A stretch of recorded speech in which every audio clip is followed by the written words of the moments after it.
Welcome back to another episode of Infidelity Tales Lab. Before we begin, tell us, where in the world are you watching from? Now, let's dive into today's story. Chapter 1. The Mask Falls. Robert Sullivan adjusted his tie in the bathroom mirror of their modest suburban home, watching the reflection of a man who'd perfected the art of invisibility. For 15 years, he played the role of the unremarkable middle manager, the dependable but forgettable husband who brought home a steady paycheck and asked for nothing more than peace. Behind his calm gray eyes lay depths that no one in his current life had ever bothered to explore. The truth was, Robert had been many things before he became Robert Sullivan. Before he'd chosen this quiet life, he'd been someone else entirely. Someone who'd built empires and crushed enemies without breaking a sweat. But that was before he'd met Brenda at a charity gala, where he'd been using an assumed identity to lay low after a particularly brutal business acquisition. She'd been beautiful, charming, and blissfully unaware that the struggling consultant she'd fallen for could buy and sell her father's construction company 10 times over. "Rob, hurry up. We're going to be late for Michael's final fitting." Brenda's voice carried an edge of impatience that had become her default tone over the past 2 years. Their son's wedding was in 3 days, and she'd been orchestrating every detail with military precision, not out of love for their boy, but because this was her moment to shine in front of the family and friends who'd always looked down on her choice of husband. Robert smiled at his reflection. Soon, very soon, the performance would end. Downstairs, Brenda was already in the car, engine running, her manicured fingers drumming against the steering wheel. At 43, she maintained her beauty through expensive treatments that she somehow always found money for, despite their supposedly tight budget. Her auburn hair was styled in soft waves that framed her face perfectly, and her designer dress, another mysterious purchase, hugged her figure in all the right places. Finally, she muttered as Robert slid into the passenger seat. "I swear, sometimes I think you move slow on purpose just to annoy me. Sorry, dear. Just wanted to look presentable for our son's big day." Robert's voice carried the same mild, apologetic tone he'd perfected over the years. The tone of a man who'd been beaten down by life and accepted his place in the pecking order. Brenda snorted. "Presentable, right? Well, try not to embarrass us in front of the Matthews family. Craig's parents already think Michael could have done better in the father department." Craig Matthews. Even thinking the name made Robert's jaw clench slightly, though he kept his expression neutral. Craig was everything Robert pretended not to be. Wealthy, confident, successful, and currently having an affair with his wife. Robert had known for 8 months now, had watched and documented every secret meeting, every stolen kiss, every lie that fell so easily from Brenda's lips. The knowledge had been a gift, in a way. It had freed him from any lingering guilt about what he was going to do. "The Matthews family seems very accomplished," Robert said carefully, watching Brenda's face for any telltale signs. There, the slight flush in her cheeks, the way her grip tightened on the steering wheel. "Craig is Michael's best man for a reason," she said, her voice taking on a defensive edge. "He's been a real friend to our son, helped him with connections for his job, been there when—" She trailed off, clearly having almost said too much. "When what?" Robert pressed gently. "Nothing. Just when Michael needed guidance. Male guidance." The implication hung in the air between them, that Robert had somehow failed as a father, that Craig had stepped in to fill the void.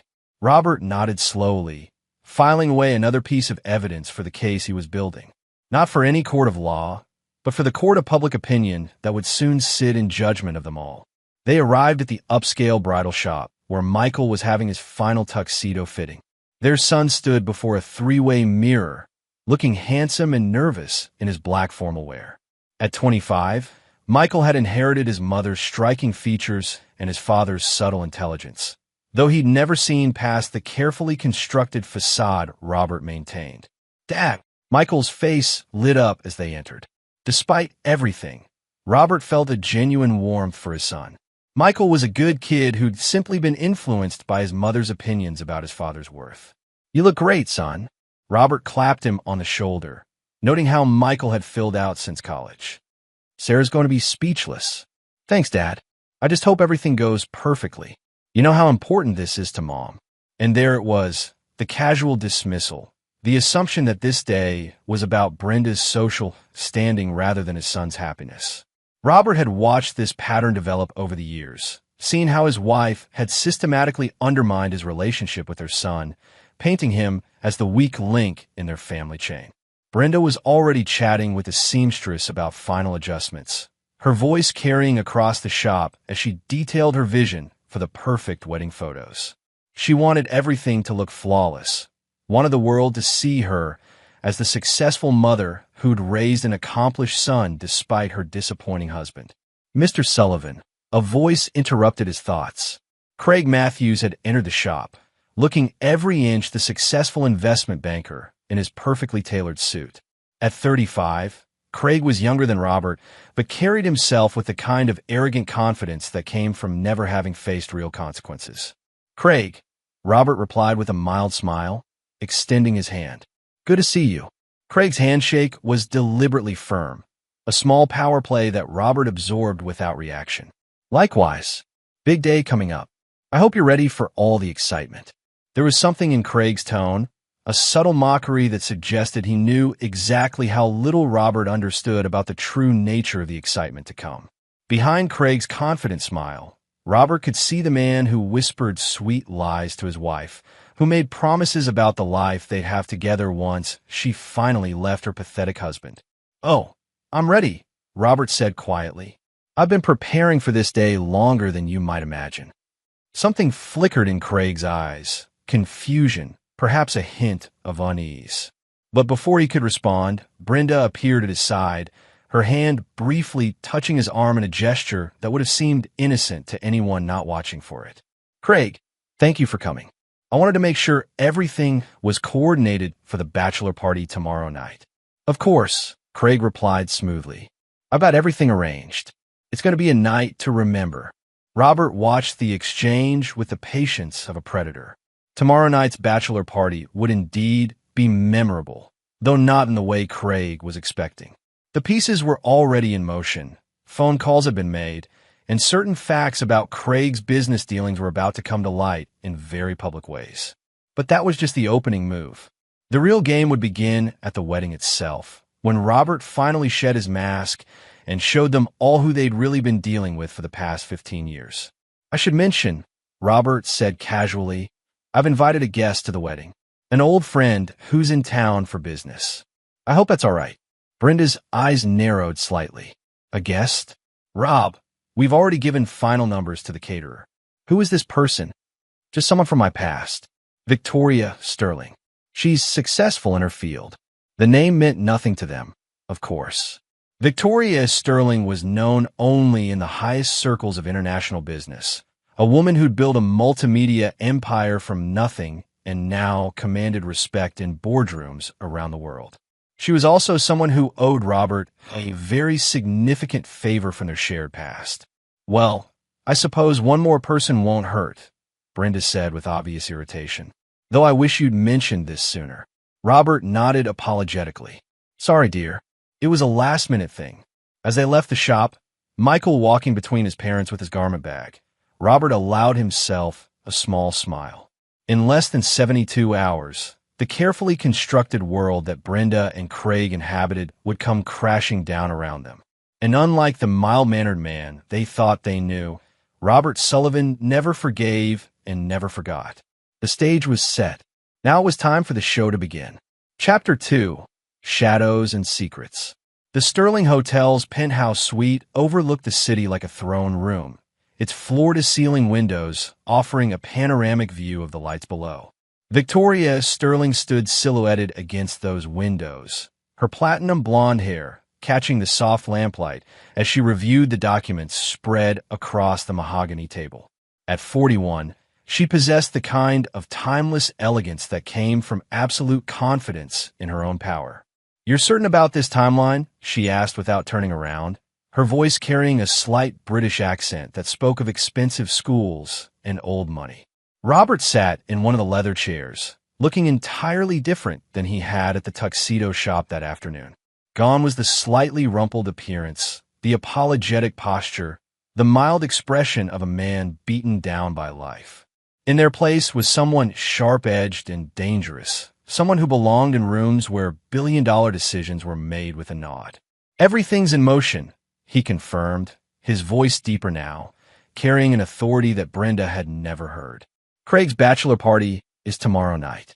The venue I've arranged will ensure maximum exposure when the story breaks." Victoria finally turned, her ice-blue eyes studying him with the intensity of a shark sensing blood. "You know, I could simply destroy them financially and be done with it. A few phone calls, some strategic pressure. They'd be bankrupted by noon." "Too clean," Robert replied, shaking his head. "They need to understand what they've lost. Brenda needs to see exactly how far she's fallen, and Craig needs to face the consequences of thinking he could take what belongs to me." "And your son?" Robert's expression hardened. "Michael made his choice when he sided with them against me. When he laughed at his father behind my back and called me weak. When he chose Craig as his role model over his own blood." Victoria nodded slowly, understanding the depth of betrayal that went beyond mere adultery. She'd known Robert for 20 years, had watched him build and destroy business empires with the kind of ruthless precision that made him both feared and respected in certain circles. The man who'd chosen to play house in suburbia was still the same person who'd once orchestrated the downfall of 3 Fortune 500 companies in a single quarter. "The timing of my arrival at the wedding will be crucial," she said, moving to pour herself a glass of wine from the bottle chilling on the side table. "Too early, and it loses impact. Too late, and they might have already scattered." 20 minutes after the ceremony begins, Robert specified, "Give them time to settle in, to feel secure. Let Brenda have her moment of triumph when she sees me walk in alone, when she gets to humiliate me in front of everyone. Then you arrive, and everything changes." Victoria smiled, a predatory expression that would have terrified anyone who didn't know her well. "I do love a good entrance. Though I have to ask, are you certain about the nuclear option? Once we go public with our connection, there's no going back to your quiet, suburban life." Robert was quiet for a long moment, considering. For 15 years, he'd lived as Robert Sullivan, mild-mannered middle manager. But before that, he'd been someone else entirely, someone who'd built a shadow empire of legitimate businesses, strategic investments, and carefully cultivated relationships. Someone who'd accumulated enough wealth and influence to disappear completely when the life he'd been living became too dangerous. Meeting Brenda had seemed like providence, a chance to be normal, to have a family, to live without constantly watching over his shoulder. He'd genuinely loved her, had seen in her the possibility of redemption from the darker aspects of his past. But love, he'd learned, was just another weakness to be exploited by those who recognized it. "The quiet life was an illusion anyway," he said finally. "I thought I could be someone different, but people like us, we are what we are. The only difference is whether we own it or let others use it against us." Victoria raised her glass in a toast. To owning it, then they drank, and then Victoria moved to another table where additional documents waited. "Your friend Craig has been busier than even he realizes. The investment firm he works for has been hemorrhaging clients for months, but he's been covering it up with increasingly desperate measures. Nothing illegal, mind you, but certainly unethical enough to destroy his reputation when it comes to light. And the timing? The story breaks tomorrow night, right in the middle of his bachelor party. I've arranged for certain journalists to be in attendance, purely by coincidence, of course. By Saturday morning, Craig Matthews will be the face of investment fraud in the local news cycle." Robert nodded approvingly. It was elegant in its simplicity, using Craig's own poor decisions against him rather than manufacturing evidence. The man had dug his own grave. Robert was simply providing the shovel. What about Brenda's reaction when she realizes what's happening? "That's where the psychological aspect becomes crucial," Victoria replied, settling into the chair across from him. She spent years building her identity around being the long-suffering wife of a failure. When that failure suddenly becomes the most powerful person in the room, it will shatter everything she believes about herself and her choices. They spent the next hour reviewing every detail of the plan, from the specific timing of revelations to the guest list management that would ensure maximum social destruction. Victoria had brought her own team of specialists, people who understood how to orchestrate public humiliation with surgical precision. "There's one thing I'm curious about," Victoria said as they wrapped up. "Why didn't you simply leave? Why go through all this elaborate revenge when you could have just walked away and started over somewhere else?" Robert was quiet for a long moment, his gray eyes distant as he considered the question. "Because they took something from me that can't be replaced. Not just my wife or my son's respect. They took the belief that I could ever trust anyone enough to be vulnerable again. They turned my love into a weapon against me. And now they learn what happens when you mistake kindness for weakness. When you assume that just because someone chooses not to use their power, they don't have it." Victoria nodded, understanding the deeper truth behind his words. Revenge wasn't just about punishment. It was about restoring the natural order, about ensuring that predators understood there were bigger predators in the ecosystem. As the evening wound down, they made final arrangements for the wedding day itself. Victoria would arrive with an entourage that would make it impossible to ignore her presence or her obvious wealth. The timing would be carefully choreographed to maximize the shock value and ensure that everyone present understood exactly what they were witnessing. "One last question," Victoria said as she walked him to the door. "After this is over, after they've all paid the price for their betrayal, what then? What does Robert Sullivan do when there's no one left to punish?" Robert paused at the threshold, considering her question. For so long, his life had been defined by the role he was playing, by the careful maintenance of his cover identity. After Saturday, that man would cease to exist, and he'd have to decide who he wanted to become. "I suppose I'll find out," he said finally. "But whatever comes next, it will be on my terms." As the elevator carried him down from the penthouse, Robert felt a familiar sense of anticipation building in his chest. It was the same feeling he'd had before every major business acquisition, every strategic move that would reshape entire industries. The feeling of pieces falling into place, of elaborate plans reaching their culmination. Tomorrow night, Craig Matthews would learn that his perfect life was built on foundations of sand. Saturday, Brenda would discover that the man she'd betrayed was someone far more dangerous than she'd ever imagined. And Sunday, Robert would begin the process of deciding who he wanted to be in a world where he no longer had to pretend to be someone else. The game was almost over. Soon, it would be time for the final moves. Chapter 3. The Bachelor's Lament. The Riverside Club had been Craig's idea, an upscale venue where Cincinnati's young professionals went to see and be seen. The kind of place where a successful investment banker could celebrate his best friend's last night of freedom, surrounded by other successful men who appreciated fine whiskey and expensive cigars. Craig had spared no expense, renting out the private dining room and ensuring that only the city's most eligible bachelors would be in attendance. What he didn't know was that Robert had purchased the club 6 months ago through a shell company, and that every staff member present tonight was on his payroll. Michael Sullivan stood at the center of the celebration, looking uncomfortable in his role as guest of honor. At 25, he'd inherited his mother's social anxiety beneath her polished exterior, and being the focus of attention at events like this always left him feeling slightly fraudulent. The other men were older, more established, more confident in their success. They treated him with the kind of casual respect reserved for the promising younger brother of their circle. To Michael Sullivan, Craig raised his glass of 30-year-old scotch, his voice carrying over the conversations. "May your marriage be everything mine will be, profitable, strategic, and satisfying to all parties involved." The toast got a round of laughter from the assembled men, though Michael noticed the edge in Craig's humor. There was something different about Craig lately, a tension that seemed to simmer just beneath his usual confident facade. His success at the investment firm had made him cocky, but there were moments when Michael caught him looking almost desperate, as if he were constantly calculating something just out of reach. "Thanks, Craig," Michael replied, raising his own glass. "Though I hope Sarah and I are marrying for love, not strategy." More laughter, but this time with a slightly uncomfortable edge.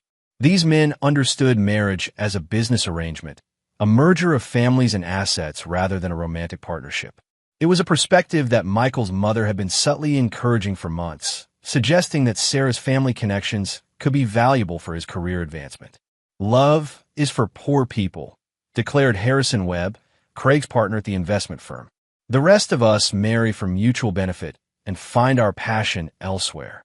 The comment drew nods of agreement from several of the other men, and Michael felt a familiar sense of disconnection from this world that his mother was so eager for him to join. These weren't his friends. They were Craig's friends, men who tolerated him because of his connection to Craig and his potential future value to their network.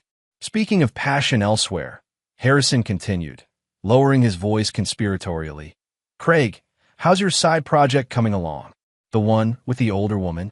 Michael looked up sharply, something cold settling in his stomach as he saw the expression that flashed across Craig's face. It was gone in an instant, replaced by Craig's usual confident smirk, but Michael had seen enough to recognize guilt when it appeared. Gentlemen never kiss and tell, Craig replied smoothly, but his eyes were scanning the room as if looking for exits. Come on, Harrison pressed, emboldened by alcohol and the encouragement of the other men. We've all seen you sneaking around with her. Red hair, great body, looks like she could teach a younger man a few things. Who is she? Michael's blood turned to ice as the description registered. Red hair, great body, older woman. His mother fit that description perfectly, and she'd been acting strangely for months. New clothes, mysterious appointments, a general air of excitement that she tried to hide whenever his father was around. Harrison, you're drunk, Craig said, his voice carrying a warning edge that the other man either didn't hear or chose to ignore. Drunk, maybe, but not blind. She's married, isn't she? That's why all the secrecy. Come on, Craig, we're all friends here. What's her story? The room had gone quiet now, sensing drama in the making. Michael found himself standing frozen, his glass halfway to his lips, as a horrible possibility began to take shape in his mind. His mother's new wardrobe, her unexplained absences, the way she looked at Craig during family gatherings, like she was sharing some private joke that excluded everyone else. Her story, Craig said slowly, his confidence returning as he seemed to make a decision, is that she's trapped in a marriage to a weak man who can't satisfy her needs. A man who's so pathetic that his own wife comes to me for what she can't get at home. Michael's glass slipped from his numb fingers, shattering on the hardwood floor with a sound that seemed to echo through the sudden silence. Every eye in the room turned to him, and he saw the exact moment when Craig realized what he'd just revealed. Michael, Craig started, his face going pale. I didn't mean. My mother, Michael said quietly, his voice barely audible. You're talking about my mother. The silence stretched like a taut wire, ready to snap. Several of the other men shifted uncomfortably, suddenly finding their drinks fascinating as they realized they'd stumbled into a family drama that was about to explode. Craig's mouth opened and closed several times before he managed to speak. Look, Michael, it's not what you think.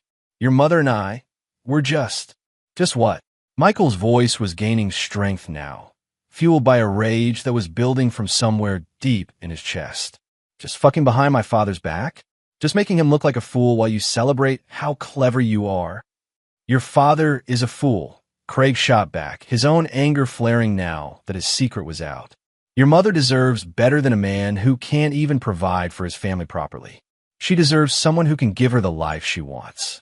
Michael stared at him for a long moment, seeing Craig clearly for perhaps the first time. Not the successful mentor figure his mother had painted him as, but a predator who'd systematically seduced his way into their family for his own gratification. And you think that someone is you? Michael asked, his voice deadly quiet. I know it is, Craig replied with returning confidence. I can give her things your father never could. Security, excitement, a future worth having. She knows it too. The slap came so fast that Craig didn't have time to react. Michael's palm connected with his cheek with a sound like a gunshot, and Craig stumbled backward, his hand flying to his face in shock. You son of a bitch, Michael snarled. That's my family you're talking about. Your family, Craig laughed bitterly, straightening up and adjusting his tie. Your father's a joke, Michael. He works a dead-end job and lives in a house he can barely afford. Your mother settled for him because she didn't know better, but now she does. And deep down, you know I'm right. The words hit Michael like physical blows because part of him didn't know Craig was right, at least about his father's apparent failures. He'd grown up watching his mother's frustration with her modest lifestyle, listening to her complaints about his father's lack of ambition, absorbing the subtle message that Robert Sullivan was somehow less than other men. But hearing it stated so baldly, seeing the smug satisfaction on Craig's face as he destroyed his family's foundation, Michael felt something snap inside him. Get out, he said quietly. Michael, be reasonable. Get out, Michael roared, his voice carrying through the private dining room and into the main club beyond. Get out before I do something we'll both regret. Craig looked around the room at the other men, clearly expecting support, but found only uncomfortable stares and sudden fascination with shoes and drink glasses. The revelation had crossed a line that even these morally flexible men weren't willing to cross. Betraying a friend's family was one thing, but bragging about it was another entirely. Fine, Craig said, straightening his jacket and trying to regain his composure. But this doesn't change anything, Michael. Your mother made her choice. She chose me. Then she chose poorly, Michael replied, his voice now ice-cold. And so did you. Craig left without another word, and the bachelor party died with his departure. The other men made awkward excuses and filtered out over the next 20 minutes, leaving Michael alone with his shattered illusions and a growing sense of dread about what this meant for his wedding in 2 days. But as he sat in the empty dining room, surrounded by the detritus of what should have been a celebration, Michael began to think about his father differently. Not as the weak failure his mother had painted him as, but as a man who'd been systematically betrayed by the people he'd trusted most. For the first time in years, Michael felt a surge of protective anger for Robert Sullivan. And for the first time in his life, he began to wonder if there was more to his father than anyone had bothered to discover. The bachelor party was over. But the real celebration Michael was beginning to suspect hadn't even started yet. Chapter 4. The wedding begins. Saturday morning dawned gray and overcast, with threatening clouds that perfectly matched the tension simmering beneath the surface of what should have been the happiest day of Michael Sullivan's life. The ceremony was scheduled for 2 o'clock at St. Margaret Cathedral, followed by a reception at the exclusive Riverside Country Club, the same venue where Craig's bachelor party had imploded less than 18 hours earlier. Brenda Sullivan stood before her bedroom mirror, applying the final touches to her makeup with hands that trembled slightly from nerves and anticipation. She'd chosen her outfit carefully, a sophisticated navy blue dress that hugged her figure perfectly, paired with pearls that had cost more than her husband's monthly salary. Today was her day to shine, her moment to show their social circle that she'd raised a successful son despite her disappointing marriage. The irony wasn't lost on her that while she prepared to celebrate her son's wedding, she was already mentally planning her own divorce. Craig had promised her a different life, one filled with the luxury and respect she deserved. After today's public debut as a successful mother, she would finally have the courage to leave Robert and start over with a man who could give her everything she'd always wanted. Her phone buzzed with a text from Craig. Had to leave town on business emergency. We'll try to make it back for reception. Tell Michael I'm sorry about last night. Brenda frowned, a cold knot forming in her stomach. Craig leaving town on their son's wedding day? After what had happened at the bachelor party, she'd heard about the confrontation from Michael, who'd returned home white-faced and refused to explain exactly what had been said. But Craig had assured her it was just a misunderstanding, that Michael was overreacting to some harmless bachelor party humor. Now Craig was gone, and she was left to face the wedding day alone with a husband who'd been acting strangely all week and a son who could barely look her in the eye. Downstairs, Robert was in the kitchen making coffee with the methodical precision of a man preparing for battle. He'd slept poorly, not from nerves, but from the adrenaline that came with knowing that everything he'd carefully planned was about to come to fruition. In a few hours, the careful facade he'd maintained for 15 years would finally fall away, and everyone would see exactly who they'd been dealing with. Michael appeared in the doorway, looking haggard and conflicted in his white dress shirt and black pants. The young man, who'd always been quick with a smile, looked like he'd aged years overnight. "Dad," Michael said quietly, "can we talk?" Robert looked up from his coffee, noting the uncertainty in his son's voice. This wasn't the confident young man who'd been dismissive of his father's opinions and eager to follow Craig's example. This was someone who'd had his worldview shattered and was struggling to rebuild it. "Of course, son. What's on your mind?" Michael sat down at the kitchen table, running his hands through his hair in a gesture that reminded Robert painfully of his own nervous habits. "Last night at the bachelor party, Craig said some things. About Mom. About you." Robert kept his expression neutral, though internally he was pleased that Craig's arrogance had finally gotten the better of him. He'd expected the man to be more careful, but desperation and alcohol had a way of loosening tongues. "What kind of things?" He said he was having an affair with Mom. Said you were weak and that she deserved better. Michael's voice cracked slightly on the words. "Dad, please tell me he was lying." Robert set down his coffee cup carefully, studying his son's face. Here was the moment he'd been waiting for, the chance to tell Michael the truth about what kind of man his father really was. But looking at the pain in his son's eyes, Robert felt an unexpected surge of protectiveness. "I've known about your mother and Craig for 8 months. Robert said quietly. "I've been watching, documenting, waiting for the right moment to act." Michael's face went white. "You've known? For 8 months? Why didn't you stop it?" "Because I needed to understand the full scope of the betrayal," Robert replied, his voice taking on an edge that Michael had never heard before. "I needed to know exactly who I was dealing with and how far they were willing to go. But Dad, if you knew, why didn't you fight for her? Why didn't you try to win her back?" Robert studied his son carefully, seeing the young man's fundamental misunderstanding of the situation. Michael still thought this was about love, about marriage, about fighting for someone who could be saved. "Michael," Robert said gently, "you don't fight for someone who's already chosen to be your enemy. You don't try to win back someone who never valued what they had in the first place." Something in Robert's tone made Michael look at his father more closely. There was a hardness there, a cold certainty that seemed completely at odds with the mild-mannered man he'd grown up with. "What are you going to do?" Robert smiled, and for the first time, Michael saw something dangerous in his father's expression. "I'm going to make sure that everyone understands exactly what they've lost, and what the consequences are for betraying someone who trusted them." Before Michael could respond, Brenda's voice called down from upstairs. "Rob, Michael, we need to leave in 20 minutes. Robert stood up, straightening his tie with the same careful precision he'd used to plan every detail of what was about to unfold. "Son, I want you to remember something today. Watch carefully, and you'll learn the difference between being weak and choosing to be patient." Michael stared at his father, seeing him clearly for perhaps the first time in his life. This wasn't the defeated man his mother had always described. This was someone who'd been waiting, planning, preparing for exactly this moment. "Dad, what aren't you telling me?" Robert paused at the kitchen doorway, looking back at his son with something that might have been regret. "After today, you'll know everything.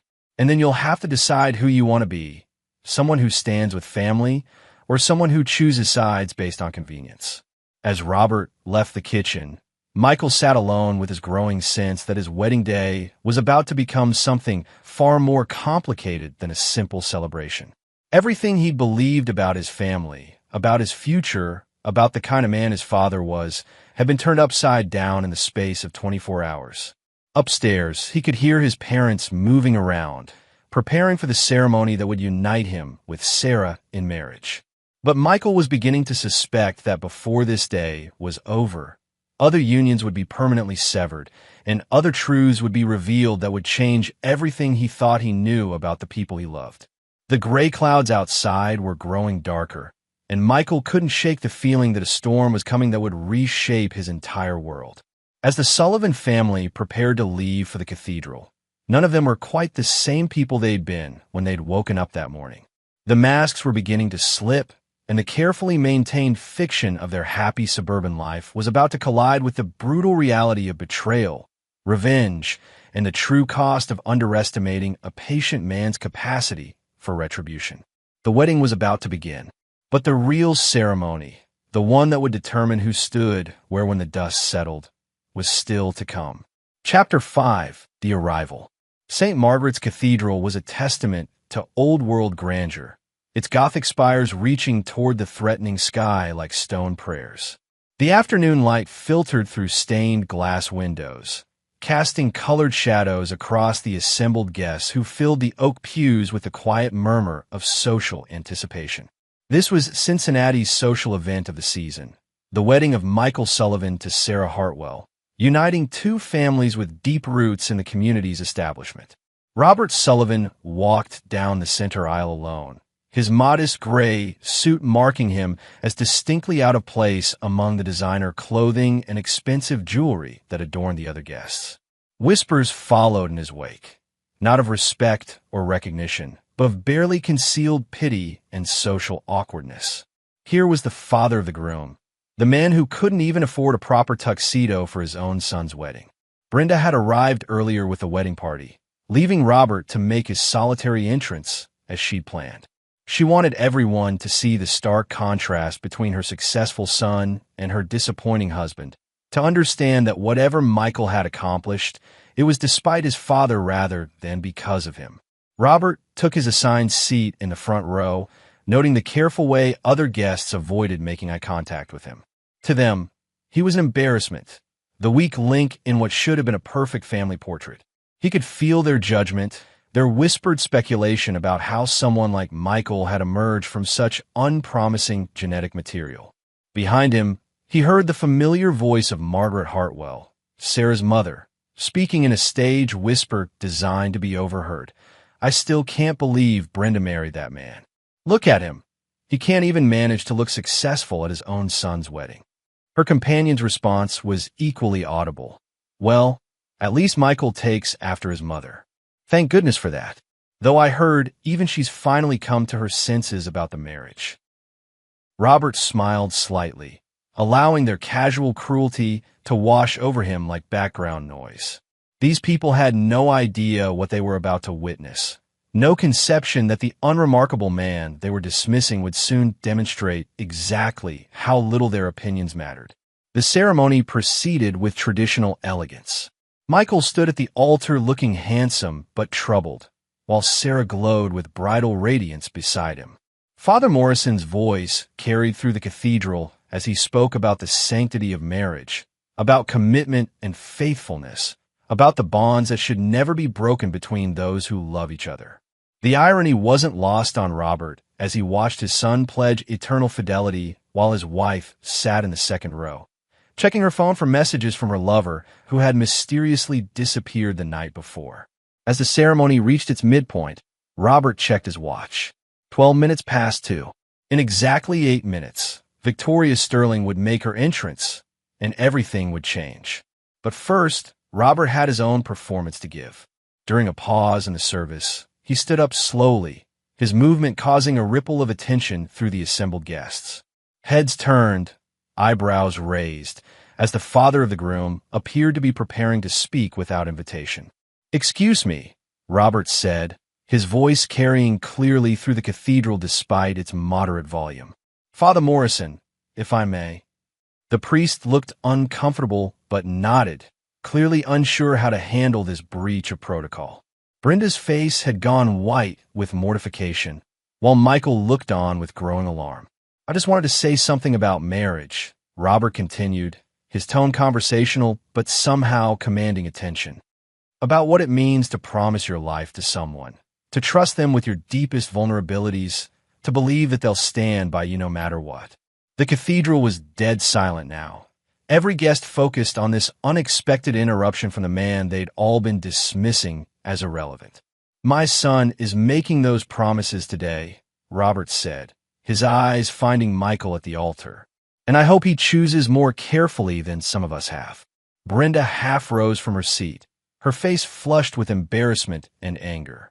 "Rob, please, this isn't the time." "Isn't it?"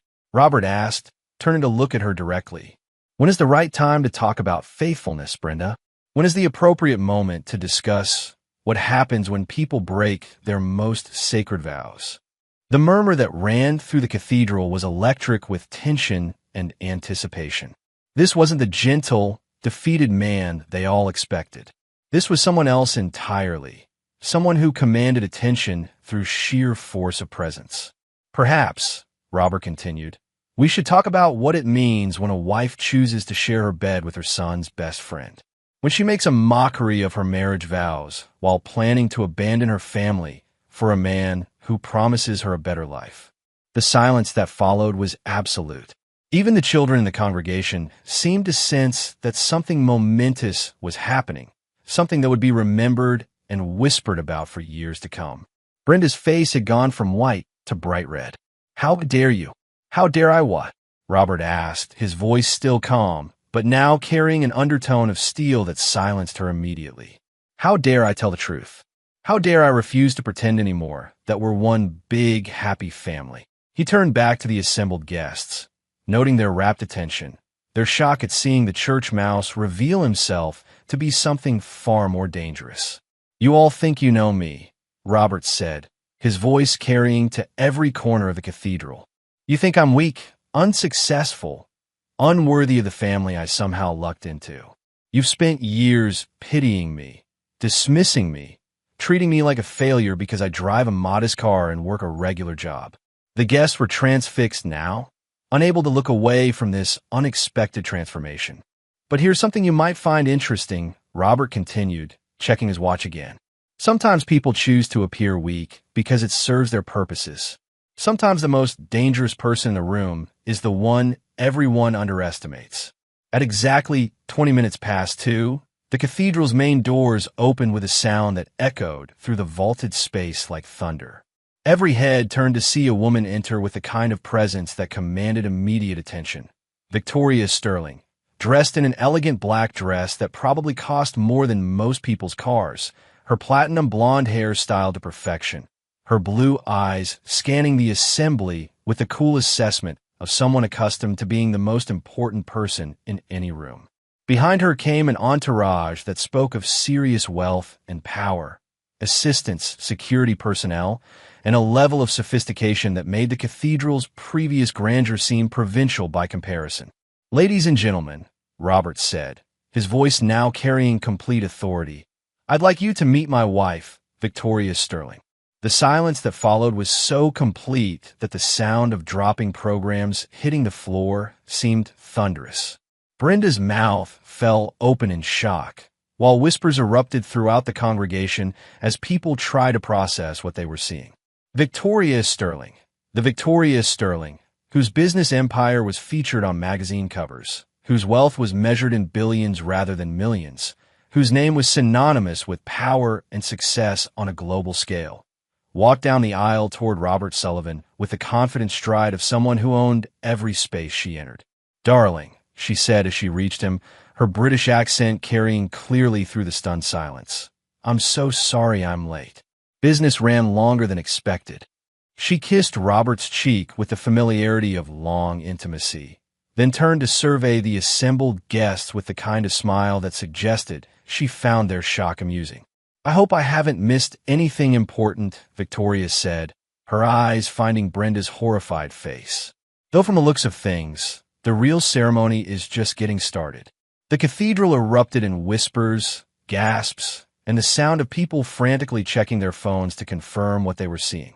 Victoria Sterling, one of the most powerful women in the world, was claiming to be married to the man they'd all written off as a failure. But Robert wasn't finished yet. The game was just beginning, and the final revelation that would destroy Craig Matthews and expose the full scope of the deception was still to come. As Victoria took her place beside him, Robert smiled at the sea of shocked faces and prepared to deliver the blow that would end his old life forever and begin something entirely new. Chapter 6: The Unraveling. The transformation in the cathedral was immediate and absolute. Where moments before Robert Sullivan had been the object of pity and dismissal, he now stood as the center of everyone's desperate attention. Phones appeared throughout the congregation as guests frantically searched for confirmation of what they were witnessing, finding photo after photo of Victoria Sterling at high-level business conferences, charity galas, and international summits. always alone, always identified as one of the world's most powerful unmarried women. Until now. I can see you're all surprised, Robert said, his voice carrying the easy confidence of someone who'd finally dropped a mask he'd grown tired of wearing. I suppose I should explain.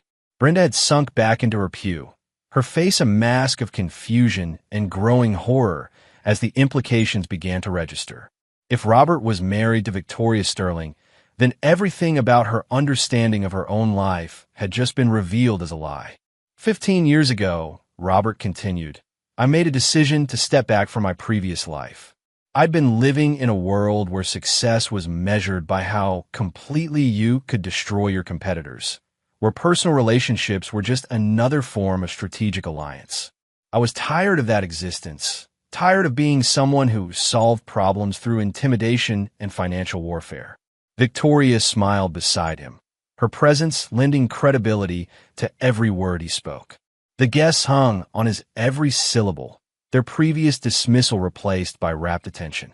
So I created Robert Sullivan, he said, a simple man with a simple job, someone who could live quietly and perhaps find something real in the process. I met Brenda at a charity gala, one where I was using my cover identity to lay low after a particularly intense business acquisition. She was beautiful, charming, and completely unaware of who I really was. That's impossible, Brenda whispered, though her voice carried clearly in the cathedral's acoustics. You can't be. We've been married for 15 years. I would have known. Robert turned to look at her directly, and for the first time, she saw the truth in his eyes. Not the mild disappointment of a beaten-down husband, but the calculating coldness of someone who'd been playing a role for longer than she could comprehend.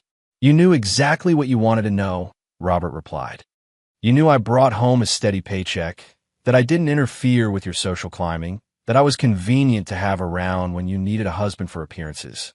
You never bothered to ask deeper questions because you weren't interested in deeper answers. Victoria stepped forward slightly, her voice carrying the crisp authority of someone accustomed to commanding boardrooms full of powerful men. What my husband is trying to say, rather more diplomatically than I would, is that you all chose to see what you expected to see. A successful woman like myself doesn't simply disappear from public view without careful planning and complete trust in her partner's ability to maintain necessary discretions. The pieces were falling into place for some of the quicker minds in the congregation. If Robert Sullivan was really married to Victoria Sterling, then his modest lifestyle hadn't been the result of failure. It had been a carefully maintained cover story that had fooled everyone, including his legal wife. But the marriage license, Brenda said weakly, our wedding, our life together, was perfectly legal but ultimately meaningless, Robert replied without emotion. I needed a cover identity that would stand up to scrutiny, and you needed a husband who wouldn't interfere with your plans. It worked well for everyone until you decided that wasn't enough. Father Morrison, who had been standing frozen throughout this exchange, finally found his voice. Mr. Sullivan, if you're already married, then this ceremony is invalid, yes, Robert confirmed. Though I suspect my son is beginning to understand that this day was never really about his wedding anyway. All eyes turned to Michael, who stood at the altar looking like a man watching his entire world collapse in real time. Sarah clung to his arm, her own face pale with the realization that her perfect wedding had just become the center of a scandal that would be talked about for generations. Dad, Michael said, his voice barely audible. What are you doing? I'm showing you what happens when people mistake patience for weakness, Robert replied. I'm demonstrating the consequences of betraying someone who trusted you enough to be vulnerable. Victoria checked her phone with the casual gesture of someone accustomed to managing multiple crises simultaneously. Speaking of consequences, she said, I'm afraid Mr. Matthews' situation has taken a rather dramatic turn for the worse. She showed her phone screen to the congregation, displaying a news headline that was already spreading across social media. Investment banker Craig Matthews arrested in federal fraud investigation. Clients left destitute as Ponzi scheme collapses. The photograph accompanying the article showed Craig in handcuffs being led from his office building, his face a mask of shock and defeat. It seems, Victoria continued, that Mr. Matthews' investment strategies were rather more creative than his clients realized. The FBI has been building a case for months, and last night's revelations provided the final piece of evidence they needed. Brenda's face went white as the full scope of her situation became clear. Craig wasn't just gone. He was destroyed, facing federal charges that would likely result in decades in prison. The man she betrayed her marriage for, the future she'd planned to escape to, had just evaporated like smoke. "You did this," she whispered, staring at Robert with growing horror. "You orchestrated all of this." "I simply provided certain information to the appropriate authorities," Robert replied calmly. "Information about investment strategies that were based on deception rather than legitimate business practices. The consequences of those strategies were always going to catch up with him eventually. I just ensured that it happened on a timeline that served my purposes." The congregation was in chaos now, guests frantically calling friends and family to share what they were witnessing. Social media feeds exploded with photos and videos of Victoria Sterling at a suburban wedding, of the mysterious transformation of Robert Sullivan, of the destruction of Craig Matthews' carefully constructed life. "But why?" Michael asked, his voice breaking. "Why destroy everything? Why not just leave if you were so unhappy?" Robert looked at his son with something that might have been sadness. Because leaving would have meant letting them win. It would have meant allowing your mother and Craig to believe that they were smarter, more deserving, more successful than the man they betrayed. And it would have meant never giving you the chance to understand what real strength looks like. Victoria placed a gentle hand on Robert's arm, a gesture that somehow conveyed both support and warning. They had achieved their primary objective, the complete destruction of their enemies' lives and reputations. But there was still the question of what came next, of whether there was any possibility of redemption for the relationships that had been sacrificed in the pursuit of revenge. "Michael," Robert said, his voice softening slightly, "you have a choice to make now. You can continue to believe that success is measured by appearances, that strength means dominating others, that family loyalty is conditional on convenience. Or you can choose to build something real with Sarah, something based on truth rather than deception." The young man stood frozen at the altar, caught between his old understanding of the world and the new reality his father had just revealed. Everything he believed about strength and weakness, about success and failure, about the nature of his own family, had been turned upside down in the space of 20 minutes. The wedding that was supposed to unite two families had instead exposed the rot at the heart of one of them. But whether that exposure would lead to healing or to further destruction remained to be seen. As the chaos in the cathedral reached its peak, Robert Sullivan, or whoever he really was, prepared to make his final move in a game that had taken 15 years to play. The old Robert Sullivan was dead, and from his ashes, something far more dangerous was about to be born. Chapter 7. The Reckoning. The Riverside Country Club's grand ballroom had been transformed into a monument to social catastrophe. What should have been a celebration of love and new beginnings had instead become the epicenter of the most spectacular social destruction anyone in Cincinnati had ever witnessed. The reception had proceeded despite the chaos at the cathedral, though the atmosphere was electric with tension and whispered speculation. Guests clustered in small groups, phones pressed to their ears as they called friends and family to share details of what they'd witnessed. The story was already spreading beyond the local social circle, picked up by regional news outlets, and beginning to trend on social media. Victoria Sterling's presence had guaranteed national attention. The mysterious marriage of one of the world's most powerful women was exactly the kind of story that captured public imagination. Michael and Sarah sat at the head table looking shell-shocked, their wedding reception transformed into something between a wake and a circus. They'd gone through the motions of the traditional events, the first dance, the cake cutting, the toasts, but everything felt hollow and surreal, as if they were actors in a play no one had bothered to explain to them. Robert stood near the bar, accepting congratulations and questions from guests who had completely reversed their opinions of him in the span of a few hours. Men who had dismissed him as irrelevant now hung on his every word, hoping to establish some connection that might prove valuable.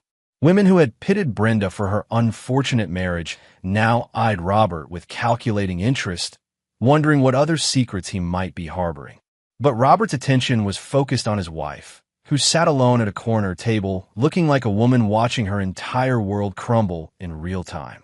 Brenda had aged a decade in the past 4 hours, her carefully maintained facade cracking under the weight of public humiliation and the realization that everything she believed about her life had been a lie. Victoria approached the table where Brenda sat, her presence causing nearby conversations to quiet as people strained to overhear what the billionaire might say to the woman who had unknowingly stolen her husband. "Mrs. Sullivan," Victoria said, her voice carrying the crisp politeness of someone discussing an unpleasant but necessary business transaction. "I thought we should have a conversation." Brenda looked up with red-rimmed eyes, her face a mask of defeat and growing desperation. "What more could you possibly want from me? Haven't you done enough?" Victoria sat down across from her, noting the way other guests shifted position to better eavesdrop on their conversation. She was accustomed to being the center of attention, but she understood that this particular audience was witness to something more personal than her usual business dealings. "I want you to understand something," Victoria said quietly. "What happened today wasn't about punishing you for falling out of love with your husband. It wasn't even about the affair itself." "Then what was it about?" Brenda asked, her voice barely above a whisper. "It was about the fundamental disrespect you showed for someone who trusted you enough to be vulnerable," Victoria replied. "Robert gave up everything he was to become the man he thought you wanted. He buried his real self so completely that even I sometimes forgot who he used to be." Victoria paused, studying Brenda's face with the clinical interest of someone dissecting a business problem. "But instead of appreciating that sacrifice, you treated him like a failure. You mocked him to your friends, undermined him with your son, and ultimately betrayed him with someone who saw him as nothing more than a pathetic obstacle to overcome." "I didn't know," Brenda said weakly. "How was I supposed to know who he really was if he never told me?" "Because you never bothered to ask," Victoria replied with cutting precision. "In 15 years of marriage, you never once wondered why a man with Robert's intelligence and strategic thinking ability was content with a modest lifestyle. You never questioned how someone supposedly unsuccessful could be so confident in crisis, so unimpressed by the wealthy men you were so eager to social climb around." The truth of Victoria's words hit Brenda like physical blows. She had never bothered to look beneath the surface, had never wondered about the disconnect between Robert's apparent limitations and his actual capabilities. She'd seen what she expected to see and never questioned whether her expectations might be wrong. "What happens now?" Brenda asked, and Victoria could hear the desperation in her voice, the realization that her affair partner was facing federal prison time, that her reputation was destroyed, that her comfortable life was evaporating before her eyes. "Now you learn what it means to face the consequences of your choices," Victoria said, standing up from the table. "Robert has been more than generous in his arrangements for you. The house will be yours, along with enough money to maintain a modest lifestyle. But your days of luxury, of social climbing, of treating other people as disposable, those days are over." As Victoria walked away, Brenda sat alone with the wreckage of her life spreading around her like debris from an explosion.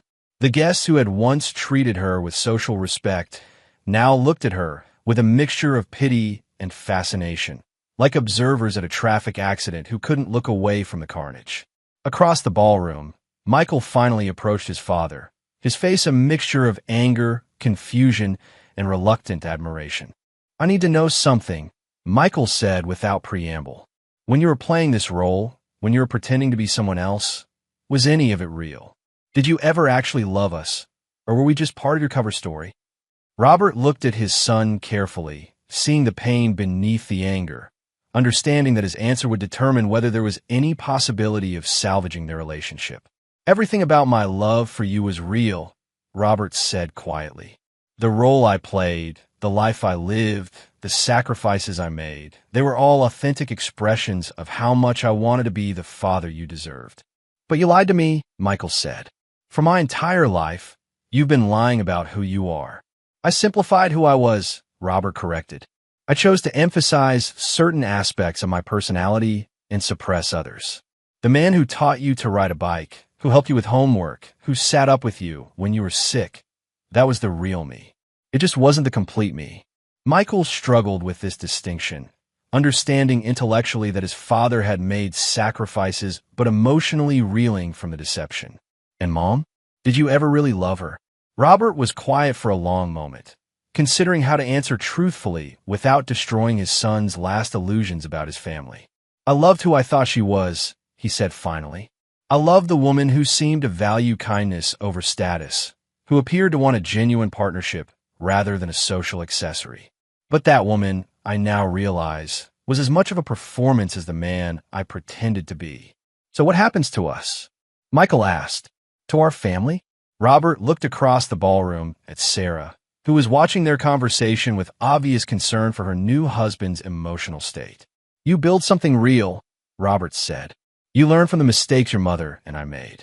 You choose honesty over convenience, authenticity over appearance, loyalty over opportunity. Michael followed his father's gaze to his wife, seeing her clearly for perhaps the first time that day.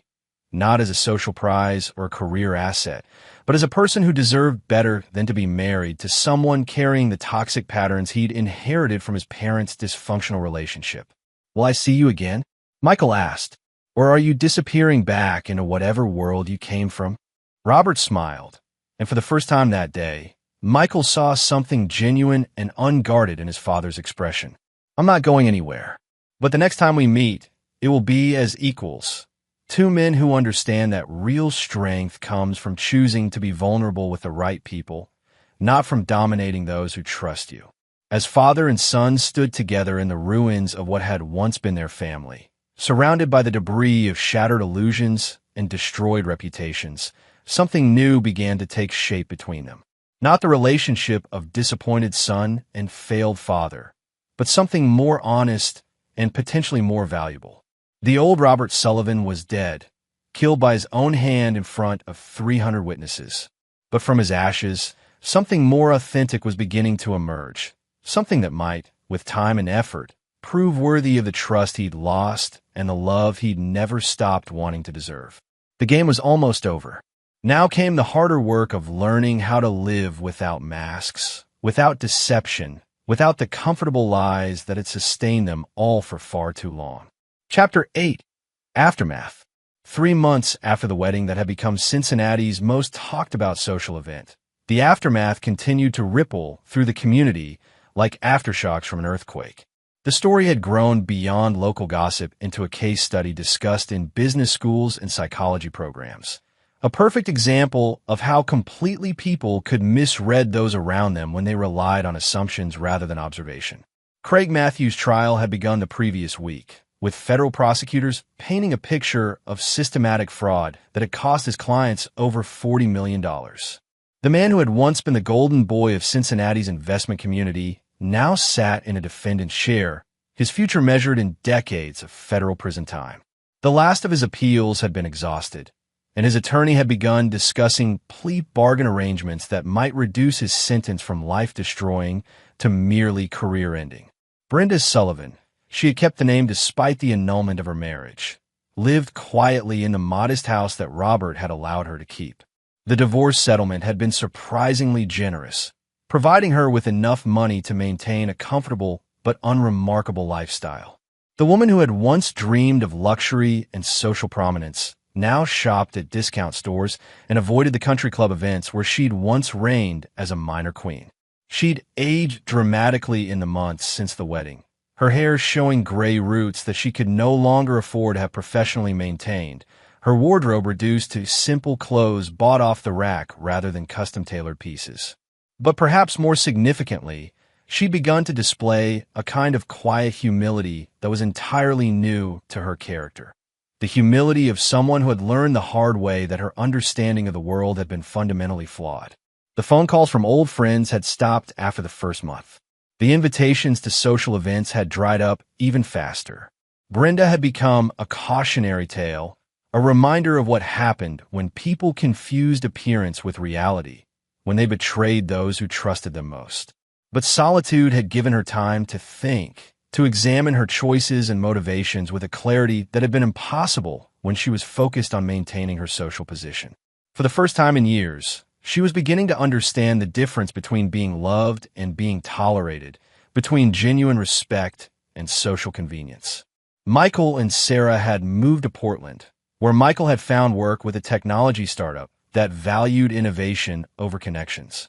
The distance from Cincinnati had been necessary, both for their own emotional healing and to escape the constant reminders of the scandal that had defined their wedding day. Their marriage was stronger for having survived the chaos, though it had required brutal honesty about their motivations and expectations. Sarah had been forced to confront her own tendency towards social climbing, while Michael had to examine the ways he'd absorbed his mother's values without questioning them. They spoke to Robert regularly, video calls where he appeared relaxed and genuinely happy in ways Michael had never seen during his childhood. The man who had once seemed burdened by his ordinary life now carried himself with the easy confidence of someone who no longer had to pretend to be anyone other than himself. Victoria Sterling had returned to her public life with characteristic efficiency, though now she was photographed with Robert at high-profile events where his presence generated significant speculation about their relationship history. Business magazines ran articles analyzing their partnership, trying to understand how such a powerful woman had managed to maintain a secret marriage for over a decade. But for all the public attention, Robert seemed more interested in private redemption than public vindication. He'd established a foundation that provided financial assistance to families destroyed by investment fraud, a direct response to the damage Craig's schemes had caused to innocent victims. The work gave him a sense of purpose that had been missing during his years of suburban anonymity. On a gray October afternoon, Brenda sat in the kitchen of her modest house, staring at a letter that had arrived that morning. Robert's handwriting was unmistakable, though she hadn't seen it in months. Her hands trembled slightly as she opened the envelope, unsure what to expect from the man whose life she'd helped destroy and who had returned the favor with devastating precision. Brenda, the letter began, I've been thinking about forgiveness lately. Not the kind of forgiveness that excuses behavior or pretends that betrayal doesn't matter, but the kind that allows people to move forward without being forever defined by their worst moments. She paused in her reading, surprised by the tone. She'd expected anger, gloating, perhaps a final twist of the knife that had already cut so deeply. Instead, she found something that sounded almost like compassion. I want you to know that I understand how easy it was to underestimate me, the letter continued. I spent 15 years deliberately making myself appear weak and unsuccessful. I gave you every reason to believe that you'd marry beneath your potential, that you deserve something better than what I seemed to offer. Brenda felt tears beginning to form as she read words that offered understanding rather than condemnation. But I also want you to understand something else. The man you betrayed wasn't just the unsuccessful middle manager you saw on the surface. You betrayed someone who loved you enough to give up everything he was to become what he thought you needed. You betrayed someone who trusted you with vulnerabilities that could have destroyed him if you'd chosen to use them against him. The tears were flowing freely now as Brenda confronted the full weight of what she'd lost. Not just the comfortable life she'd taken for granted, but the genuine love of someone who had been willing to sacrifice his very identity for her happiness. I'm not writing this to punish you further, the letter concluded. You've paid the price for your choices, and continuing to hold on to anger would only poison whatever future either of us might have. I'm writing to tell you that while I can't forgive the betrayal, I can understand the woman who made those choices. And I hope that understanding that might help you forgive yourself enough to build something authentic with whatever time you have left. The letter was signed simply Robert, with no indication of his current name or status, no reminder of the power he'd reclaimed or the life he'd returned to. Just the signature of a man who had chosen to be generous in victory rather than cruel. Brenda sat in her quiet kitchen for a long time after reading the letter, mourning not just the marriage she destroyed, but the person she'd been when she destroyed it. The woman who had been so focused on social status that she'd missed the extraordinary man living in her own house. The woman who had been so convinced of her own superiority that she'd never bothered to look beneath the surface of the life she'd been given. But perhaps, she thought as she carefully folded the letter and placed it in the drawer where she kept her most important documents. It wasn't too late to become someone different. Someone who valued substance over appearance, authenticity over status, genuine connection over social convenience. The woman who had once dreamed of escaping her ordinary life was beginning to understand that ordinary lives, lived with integrity and genuine love, might be the most extraordinary thing of all. The reckoning was complete. Now came the harder work of learning how to live with the consequences, how to build something real from the ashes of what had been destroyed, and how to find meaning in a world where all the comfortable illusions have been stripped away. For all of them, the game was finally over. The real work of living could finally begin. Chapter 9, New Beginnings.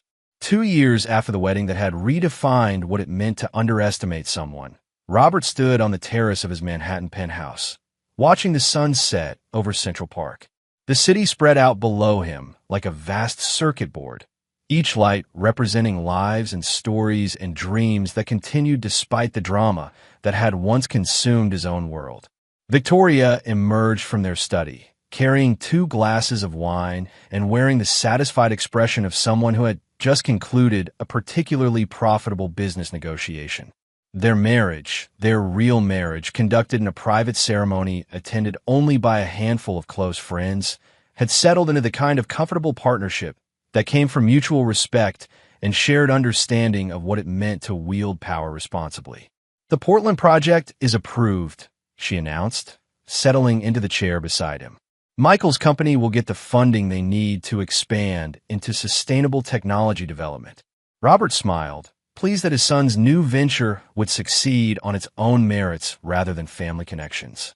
Michael had proven himself capable of building something genuine and valuable, free from the toxic influence of social climbing and status obsession that had defined his mother's approach to life. "How's Sarah handling the pregnancy?" Victoria asked, noting the email notification on Robert's phone. "Better than Michael is handling the pregnancy," Robert replied with genuine amusement. He called 3 times yesterday, asking about cribs and car seats, and whether they should move to a different neighborhood with better schools. The prospect of becoming a grandfather filled Robert with an unexpected sense of completion. This child would grow up knowing who he really was, would never have to discover that his family had been built on lies and performance. It would be a chance to start over, to build relationships based on truth rather than carefully maintained fiction.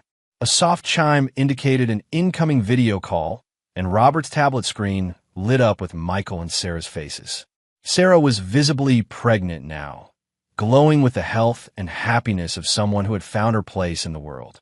"Hey, Dad," Michael said, his use of the title carrying a warmth that had been missing for years. "We wanted to tell you the news in person. Well, as close to in person as we can manage." "The ultrasound showed it's a girl," Sarah added, her excitement bubbling over. "We've been talking about names, and we were wondering—" "We'd like to name her Victoria," Michael said, glancing at the woman beside his father. "If that's okay with you, Victoria. We thought it would be nice to honor the woman who helped Dad find his way back to himself." Victoria's composure cracked slightly, revealing genuine emotion beneath her usual controlled exterior. I would be honored," she said quietly. After the call ended, Robert and Victoria sat in comfortable silence, watching the city lights strengthen as darkness fell. So much had changed since that chaotic wedding day when he'd finally shed the mask he'd worn for 15 years. The suburban life that had once felt like a prison had given way to something more authentic and ultimately more satisfying. "Any regrets?" Victoria asked, noting the contemplative expression on his face. Robert considered the question carefully. The easy answer would be to say he regretted nothing, that everything had worked out exactly as he'd planned. But the truth was more complicated than that. "I regret that it took me so long to understand that love without honesty isn't really love at all," he said finally. "I regret that I thought I could build something real on a foundation of deception, even if the deception was well-intentioned." "And Brenda?" Robert was quiet for a moment, thinking about the reports he received about his former wife's new life. She'd started volunteering at a women's shelter, helping other women rebuild their lives after leaving abusive relationships. The work seemed to have given her a sense of purpose that had been missing during her years of social climbing. "I regret that she never got the chance to know who I really was," he said. "I think she might have been different if I'd trusted her with the truth from the beginning." Victoria nodded, understanding the complexity of his feelings. Revenge had been satisfying in the moment, but the deeper satisfaction came from the authentic relationships he'd built in its aftermath. An envelope lay on the side table, delivered earlier that day by private courier. Robert had been avoiding opening it, knowing it contained the final legal documents that would close the last chapter of his old life. Craig Matthews' sentencing had been completed the previous week, 23 years in federal prison, with no possibility of parole for the first 15. The letter inside was handwritten, clearly composed with great care. "Mr. Sullivan, I know I have no right to ask for your forgiveness, and I'm not writing to request it. I'm writing to acknowledge what I now understand about the magnitude of my actions and their consequences." Robert read the letter with growing surprise. It wasn't the bitter recrimination he'd expected, nor the desperate plea for mercy that might have been typical from someone facing decades in prison. "I spent months trying to convince myself that I was the victim of an elaborate setup, that you had somehow trapped me in crimes I didn't commit. But the truth is simpler and more damning.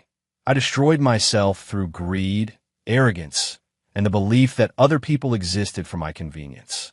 The letter continued with a level of self-awareness that suggested genuine reflection rather than strategic positioning for appeal. "I betrayed a friendship, seduced another man's wife, mocked him behind his back, and built my professional success on a foundation of lies and stolen money. The fact that you facilitated my exposure doesn't make me less guilty of the crimes I committed." Robert found himself surprised by the letter's honesty. The Craig Matthews who had written these words was a different person from the arrogant predator who had bragged about his conquest at the bachelor party. "I'm writing to tell you that I understand now what real strength looks like. It looks like someone who has the power to destroy his enemies, but chooses instead to let them destroy themselves. It looks like someone who builds rather than merely taking, who creates value rather than just redistributing it." The letter concluded with a simple acknowledgement. "You showed me what I could have been if I'd made different choices. I can't undo the damage I've caused, but I can try to become someone worthy of the mercy you've already shown by not pursuing further revenge." Robert folded the letter carefully and placed it in his jacket pocket. Even now, Craig was still trying to understand the man he'd so badly underestimated, still grappling with the realization that true power came from restraint rather than dominance. As the evening deepened, Robert reflected on the strange journey that had brought him to this moment. The quiet suburban life that had felt like exile had actually been preparation, teaching him patience, helping him understand the difference between strength and cruelty, showing him that the most profound victories came not from destroying enemies, but from building something worth defending. Victoria's hand found his, and they sat together watching the city that never slept. Two people who had learned that real power came not from the ability to control others, but from the wisdom to control themselves. The old Robert Sullivan was truly dead now, not buried beneath a false identity, but integrated into someone more complete and more authentic. The man who had once built business empires through strategic destruction had learned to build something more valuable. Relationships based on truth, respect earned through actions rather than fear, and a legacy that would be measured in generations rather than quarterly reports. Tomorrow would bring new challenges, new opportunities to choose between the easy path of dominance and the harder path of genuine leadership. But for tonight, it was enough to sit with the woman he loved, thinking about the granddaughter who would soon join their family, and understanding that sometimes the greatest victories were the ones that felt like coming home. The game was over. The real life had finally begun. And there you have it. Another story comes to an end. What did you think? I'd love to hear your thoughts in the comments below. If you enjoy this story, consider joining our community by subscribing. It means the world to us. For more stories like this one, check out the recommended videos on screen. And I'll see you there. Hello, and welcome back to Infidelity Tales Lab. We're grateful for each view and comment. Tell us, From which country or city are you watching today? We enjoy connecting with our global audience. Now, let's dive into today's story. Chapter 1. The Illusion. The acrid smell of motor oil clung to Liam Garrett's clothes as he wiped his grease-stained hands on a shop rag. To anyone passing by Murphy's auto shop, he was just another mechanic, skilled with his hands, but nothing special. And that's exactly what Liam wanted them to think. "Hey boss, that Bentley's all squared away," called Diego, the newest hire, from underneath a luxury sedan. Liam nodded, surveying the garage he'd ostensibly managed for the past 8 years. "Good work. Make sure Mr. Harrington knows we replaced the timing belt too. Last thing we need is that going out on him next month." As Diego returned to work, Liam slipped into his office, a cramped room with faded posters of muscle cars and a desk cluttered with invoices.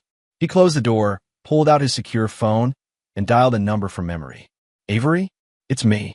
How's the new location coming along?" Liam's voice shifted, the casual drawl of a blue-collar worker replaced by the precise diction of a man accustomed to boardrooms. "The Vegas opening is set for next Friday. Reservations are already booked solid for 3 months," replied Avery Sullivan, his operations director for Sovereign Dining Group. The restaurant empire Liam had built over 15 years, now encompassing 37 high-end establishments across the country. "And the kitchen staff?" Martinez confirmed as head chef. "Yes, contracts signed this morning." "Perfect. Keep me updated on the final preparations." Liam ended the call, slipping the phone back into a hidden compartment in his desk. Few people knew that just a mechanic, Liam Garrett was actually the founder and CEO of Sovereign Dining Group, worth over $300 million. His wife, Brooke, certainly didn't. Their unusual arrangement had begun as a social experiment of sorts. When they'd met, Liam had already made his first $50 million, but was wary of gold diggers. He'd created the mechanic persona as a test. If Brooke loved him thinking he was a working-class guy, he'd know her feelings were genuine. She'd passed the test initially, seemingly captivated by his knowledge of classic cars and his work ethic. They'd married in a modest ceremony, moved into a comfortable but unassuming home in the suburbs, and began what Liam believed was an honest life together. For years, he'd maintained the charade, telling himself he'd reveal the truth eventually. He kept a small apartment above Murphy's auto shop for late nights, but primarily lived with Brooke in their suburban home. The auto shop itself was real, a profitable side business run by his trusted friend, the actual Murphy, who was happy to maintain the illusion that Liam was just a manager in exchange for generous compensation. Liam had convinced himself the deception was harmless. He kept their lifestyle comfortable but modest. Nice vacations explained away as careful saving, a dependable car justified as an employee discount. He'd planned to reveal everything on their 10th anniversary, now just 6 months away. He'd even started drafting plans for their dream home, which he would present as a surprise gift when he finally came clean. But lately, something had changed in Brooke. The warmth in her eyes when he came home had cooled. Their conversations grew shorter, her excuses for late nights at her real estate office more frequent. She'd begun making subtle digs about his career, comments about friends' husbands getting promotions or starting businesses. And then there were the calls from clients that she'd take in another room, her voice dropping to a whisper. As Liam closed up the shop that evening, he wondered if his experiment had run its course. Maybe it was time to end the charade sooner than planned. But first, he needed to know if his suspicions about Brooke were justified. Was her growing distance just frustration with their seemingly static life?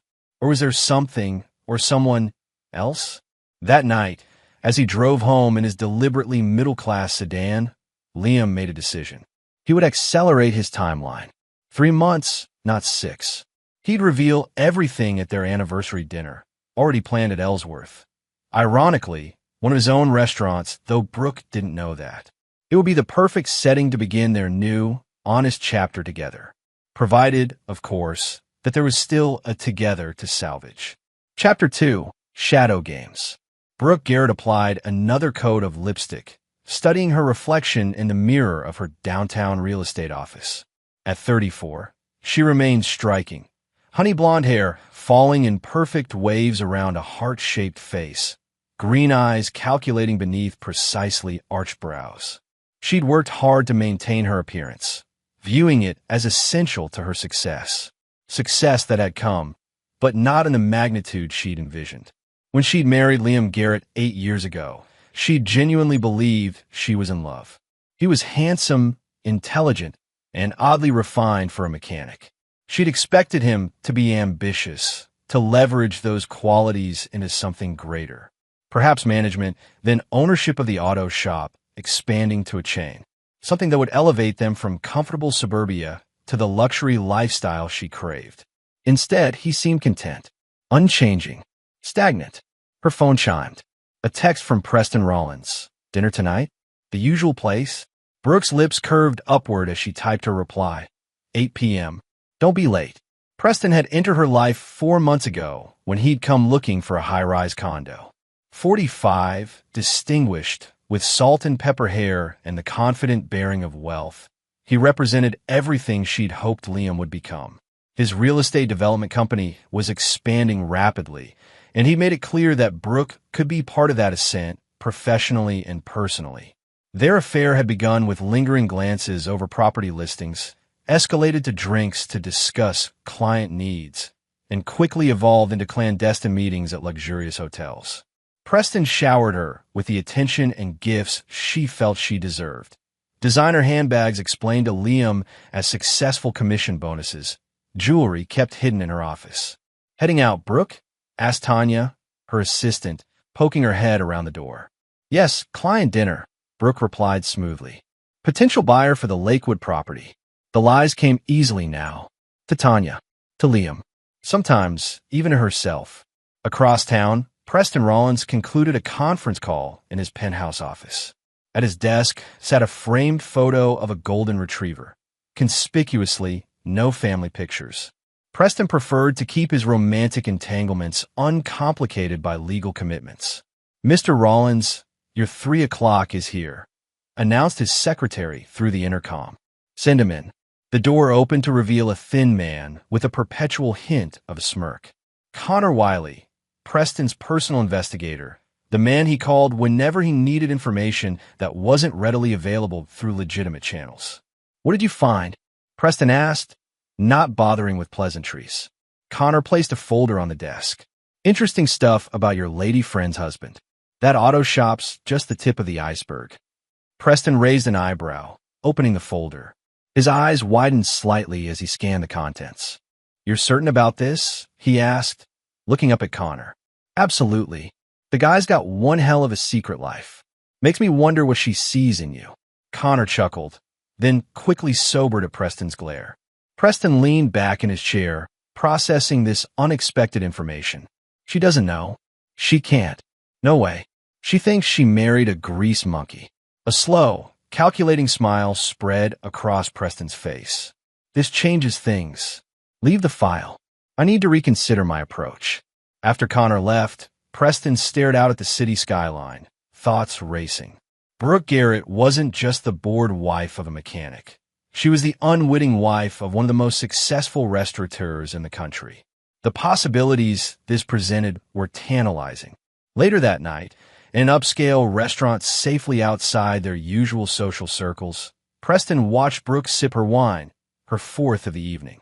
You seem tense tonight, he observed, reaching across the table to stroke her hand. Brooke sighed. Anniversary's coming up. 9 years of watching potential go nowhere. Poor thing, Preston murmured. What would you say if I offered you a way out? A new life with me? Brooke's eyes widened.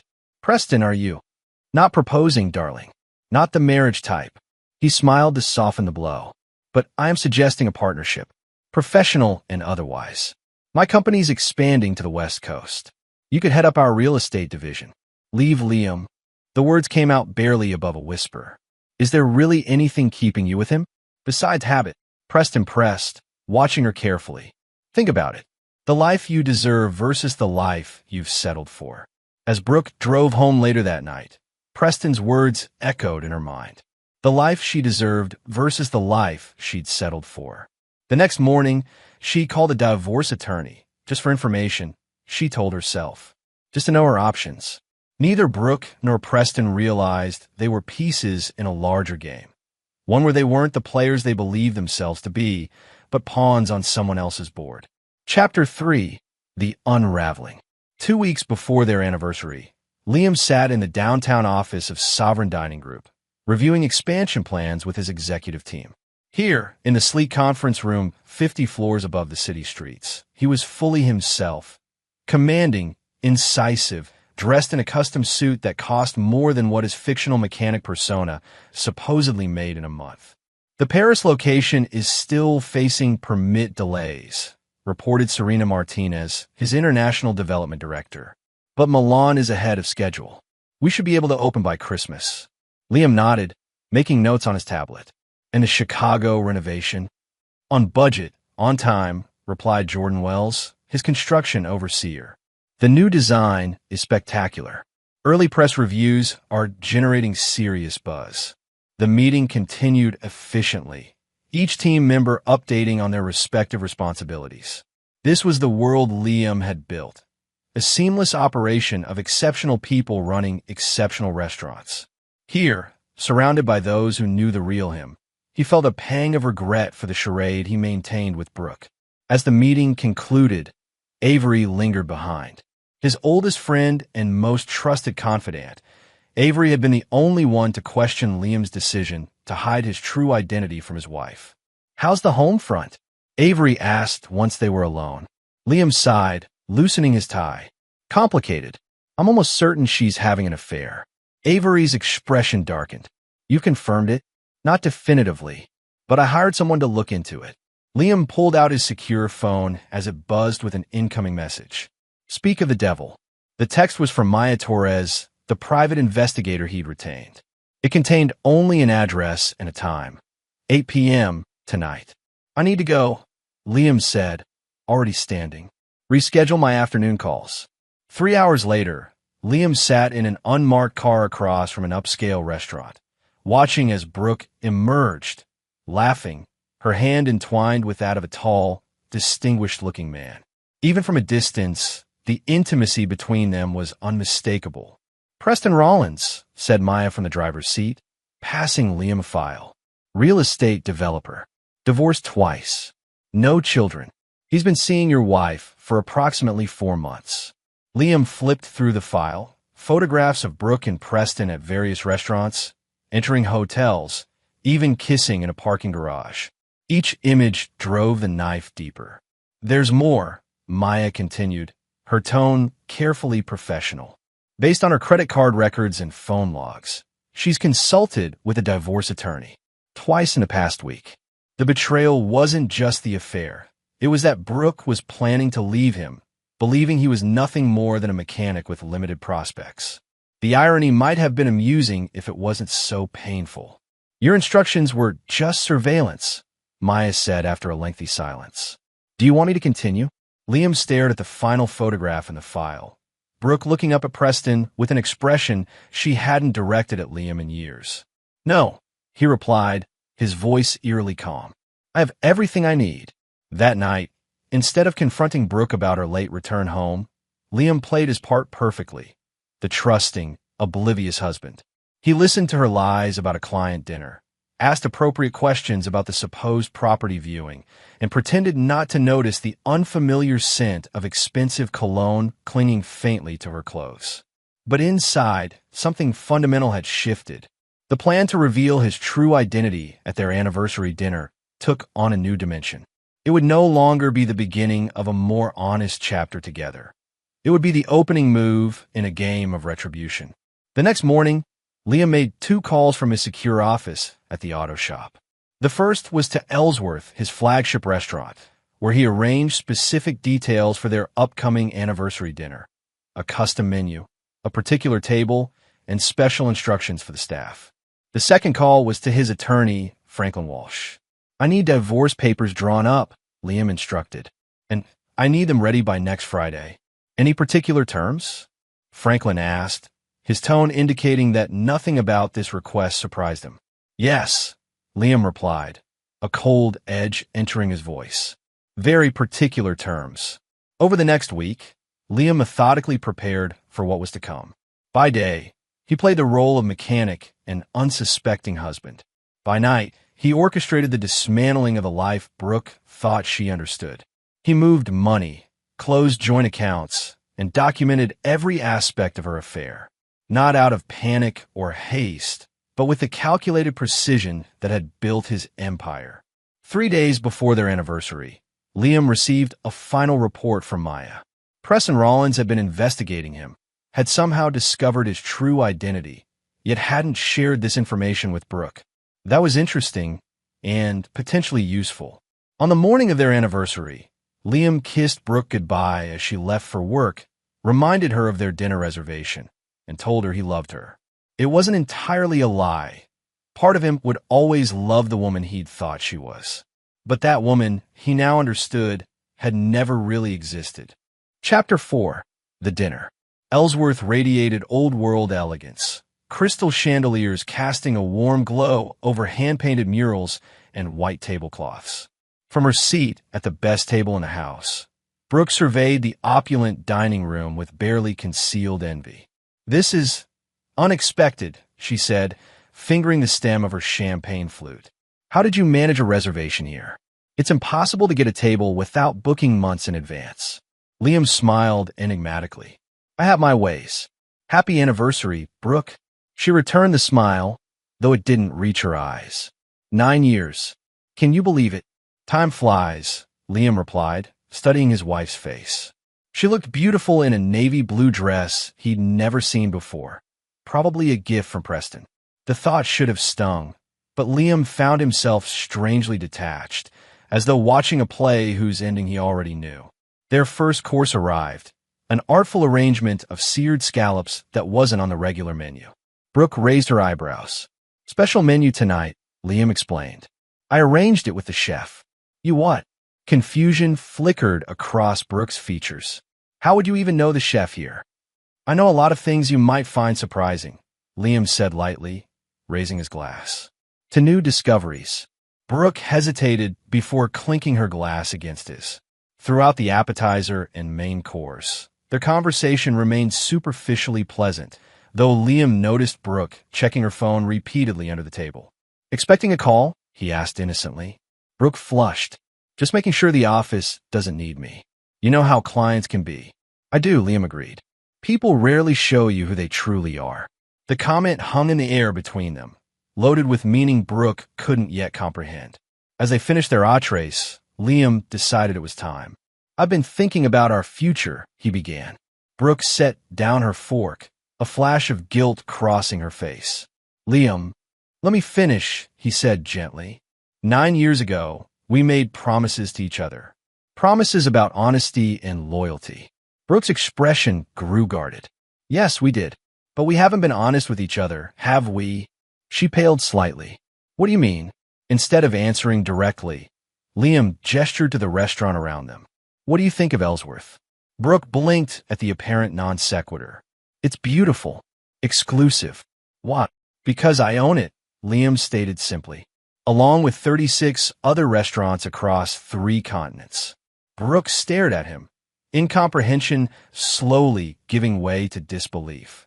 "That's not funny, Liam. It's not meant to be." He leaned forward. "The mechanic thing? It's a cover. Has been from the beginning. I founded Sovereign Dining Group 15 years ago. Current value, just over 300 million. Brooke's champagne glass slipped from her fingers, spilling across the white tablecloth.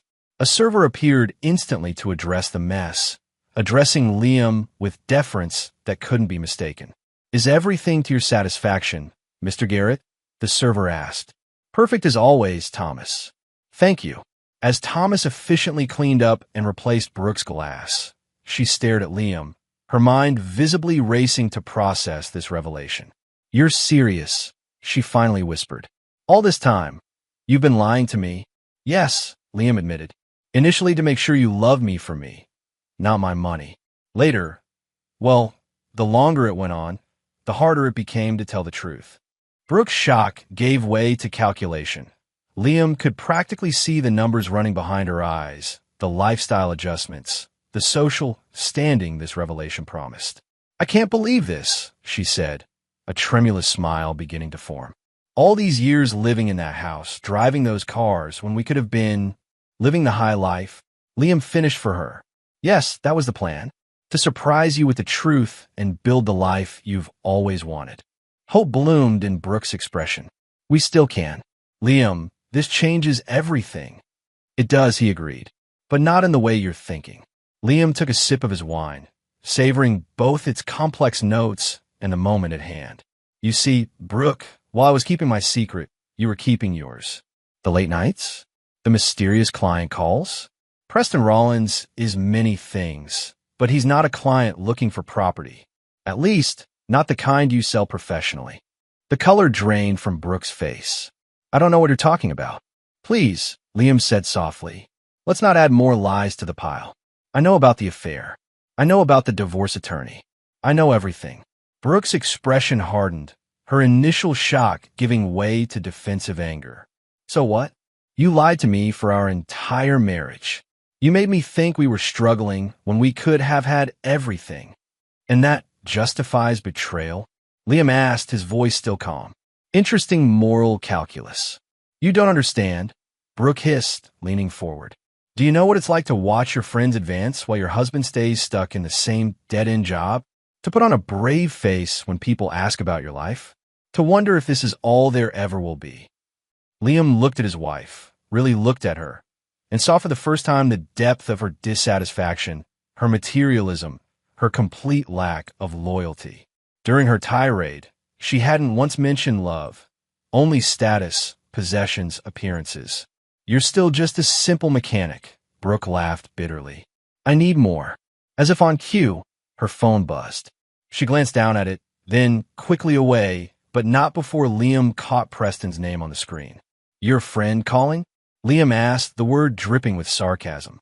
Brooke said nothing, jaw clenched. Liam signaled for the check. The maitre d' himself approached their table. Mr. CEO, your usual arrangements have been made, he said with a respectful nod. Brooke stared, speechless, the maitre d's casual confirmation of Liam's status landing like a physical blow. Thank you, Michael, Liam replied smoothly, signing the check without looking at the amount. As they sat in loaded silence, Brooke's phone rang again. This time, Liam reached across the table and turned it over so they could both see the screen. It wasn't Preston calling, but a number Brooke didn't recognize. You should answer that, Liam suggested. It's important. With shaking hands, Brooke accepted the call, putting it on speaker at Liam's gesture. Mrs. Garrett, came a crisp, professional voice. This is Denise from Franklin Walsh's office. I'm calling to inform you that the divorce papers have been filed. You'll be served officially tomorrow, but Mr. Walsh asked me to give you advance notice as a professional courtesy. Brooke's eyes widened in panic. There must be some mistake. I haven't. No mistake, Mrs. Garrett. Mr. Garrett is our client. Good evening. The call ended, leaving Brooke staring at the phone in her hand. You, she began. Yes, Liam confirmed, standing up. Me. You want an out, Brooke. Now you have your wish. Just not on the terms you'd planned. He placed his napkin on the table and buttoned his jacket. Don't bother coming home. Your things have been packed and moved to a storage unit. The access code has been sent to your email, along with the key to a room at the extended stay near your office. Paid through the month. You can't do this, Brooke stammered, the full implications of her situation becoming clear. Half of everything is mine. The law, Liam interrupted, is quite clear about infidelity and its impact on divorce settlements in this state, especially with the prenup you signed. As for half of everything being yours, he smiled without humor. You're right. Half of everything we built during our marriage is yours. Unfortunately for you, Sovereign Dining Group predates our relationship and was carefully held separate from our marital assets. Your settlement will reflect your contribution to our middle-class lifestyle, not my business success. Brooke's face contorted with rage. This isn't over, Liam. I'll fight you. I'll tell everyone how you deceived me. Kept me living like a pauper while you. Go ahead, Liam shrugged. Tell anyone who'll listen about the terrible husband who protected his assets from a gold digger. I'm sure it will make for fascinating conversation at your next social climbing attempt. He turned to leave, then paused. Oh, and if I were you, I'd be careful about leaning too heavily on Preston. He knew who I was weeks ago. Never mentioned it to you, did he? Ask yourself why. With that parting shot, Liam walked out of the restaurant, leaving Brooke alone at the table, surrounded by the luxury she'd coveted and now couldn't afford. Chapter 5. Count Moves. The morning after the anniversary dinner, Preston Rollins paced his penthouse, phone pressed to his ear. What do you mean? He knew everything. How long? Brooke's voice came through, thick with tears. I don't know, Preston. Weeks, maybe months. He had divorce papers ready. He packed my things. She broke off with a sob. Calm down. Preston ordered, mind racing. Where are you now? Some cheap extended stay hotel. He had me locked out of our house. Not that it matters, since apparently we've been living like paupers by choice. Did you know? Did you know he was Liam Garrett of Sovereign Dining? Preston hesitated just a fraction too long. You didn't know, Brooke whispered, betrayal coloring her voice. You knew and you didn't tell me. I only found out recently, Preston defended. I was planning how best to leverage the information. Leverage? What are you talking about? Preston cursed himself silently. Nothing. Look, we need to regroup. Come to my place. We'll figure this out. Figure what out? My husband's divorcing me. I have no home, and the prenup I signed means I'll get practically nothing. Meanwhile, you've been playing some kind of game. It's not a game. It's business, Preston snapped. Garrett's restaurant empire would be the perfect addition to my portfolio. I've been trying to break into the high-end restaurant market for years. There was a long silence on the other end of the line. So that's what this was about, Brooke finally said, her voice hollow. Using me to get to Liam's business. Don't be dramatic. Our relationship has nothing to do with. Save it, Brooke interrupted. I need to go. My lawyer's calling. She hung up before Preston could respond. Cursing, he threw his phone onto the couch and stalked to the bar, pouring himself a generous scotch despite the early hour. His phone rang again almost immediately. Thinking Brooke had calmed down, he answered without checking the caller ID. Back to your senses? He asked. I've never left them, came Liam Garrett's measured voice. Preston froze, scotch halfway to his lips. Garrett, this is unexpected. Is it? I thought a man of your business acumen would anticipate counter-moves. Preston set down his drink, mind shifting into strategic mode. What can I do for you? You can meet me. Today, 1 o'clock at the Sovereign offices downtown. May I ask what this is regarding? Liam's laugh was short and without humor. You've been trying to get a meeting with me for months, Rollins. Through proper channels, that is. Now you have one. I suggest you don't waste it. The call ended abruptly, leaving Preston staring at his phone. This was what he'd wanted, direct access to Garrett, but the circumstances made him uneasy. Still, an opportunity was an opportunity. He needed to be prepared. Across town, in a sleek corner office 50 stories above the city, Liam ended his call with Preston and buzzed his assistant. Alicia, I need you to clear my afternoon after my 1 o'clock with Rollins, and have legal send up the Monarch Group contracts. The failed acquisition from last year? Alicia asked, confusion evident in her voice. The very same, Liam confirmed. After Alicia left, Liam swiveled his chair to face the floor-to-ceiling windows, gazing out at the city he'd quietly conquered. The cold fury that had sustained him through the previous night had crystallized into something harder, more focused. Preston Rollins had made a critical mistake in targeting Sovereign through Brooke. He was about to learn the cost of that error. A knock at his door interrupted his thoughts. Avery entered, concern etched on his features. I heard about last night, he said without preamble. Are you okay? Liam gestured for his friend to sit. Better than expected, actually. There's something clarifying about having your suspicions confirmed. And Brooke? Exactly who I feared she'd become. Liam handed Avery a folder. I need your help with the next phase. Avery scanned the contents, eyebrows rising. This is comprehensive and ruthless. Is it a problem? Liam asked, his tone making it clear there was only one acceptable answer. Avery closed the folder and handed it back. No, but are you sure? Once this is in motion. I'm sure, Liam cut him off. Rollins and Brooke made their choices. Now it's time for consequences. At precisely 1 o'clock, Preston Rollins was escorted into Liam's office. He dressed meticulously in his most expensive suit, armed with financial projections and partnership proposals, his standard arsenal for high-stakes meetings. Liam didn't stand when Preston entered, merely gestured to the chair across from his desk. "Drink," he offered, indicating a crystal decanter of amber liquid. "No, thank you," Preston replied, setting his briefcase on the floor beside him. "I prefer to keep a clear head for business discussions." "Wise policy," Liam agreed, pouring himself a small measure. "Though you seem to have abandoned it where my wife is concerned." Preston straightened in his chair. "Former wife, soon enough. And I think we both know marriages end for reasons that precede any external factors." "Spoken like a man who's practiced that particular justification before," Liam remarked. "But let's not pretend this meeting is about Brooke. We both know why you're really here." "Do we?" Preston matched Liam's relaxed posture, hiding his eagerness. "Sovereign Dining Group. You want in? You've been trying to break into the high-end restaurant market for years without success." Liam took a small sip of his drink. "Your attempt to access it through my wife was creative, if ultimately misguided." Preston's expression didn't change, but his fingers tightened almost imperceptibly on the armrests of his chair. "Business is business. Nothing personal." "On that we disagree," Liam replied. "But let's assume, for a moment, that I'm willing to overlook the personal aspect. What exactly did you hope to gain from this meeting?" Preston leaned forward, sensing an opening. "Partnership. Your restaurants, my real estate holdings, and development expertise. Together, we could double Sovereign's footprint within 3 years. I have the projections here." He reached for his briefcase. Liam waved him off. "I'm familiar with your portfolio, Rollins. Impressive on paper. Less so when one examines the details." Preston's hand stilled.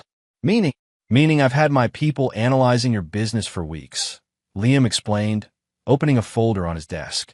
"You're over-leveraged. 3 of your recent developments are behind schedule and over budget.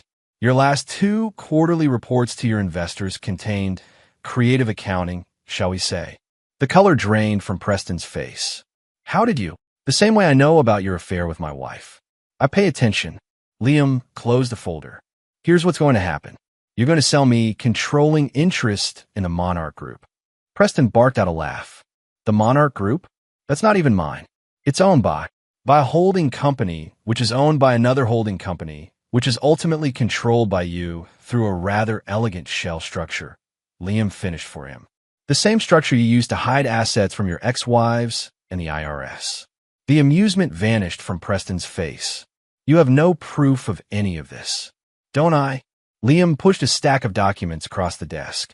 "Page 4 is particularly interesting.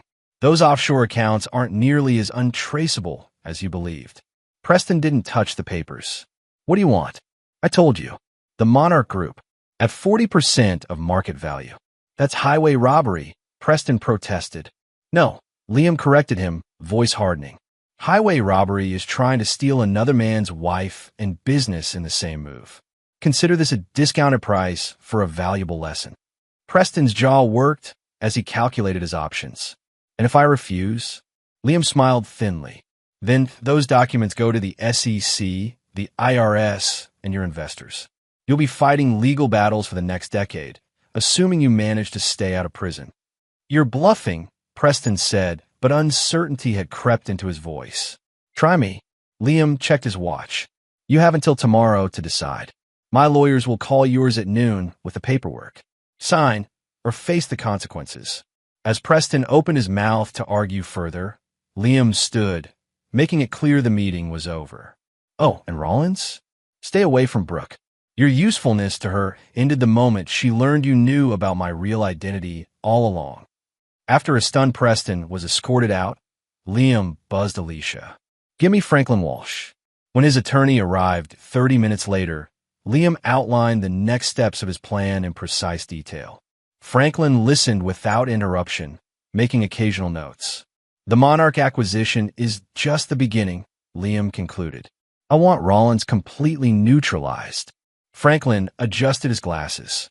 "Legally, we're on solid ground with the evidence we have. But this level of thoroughness goes beyond what's necessary for a favorable divorce settlement." "This isn't about the divorce," Liam replied.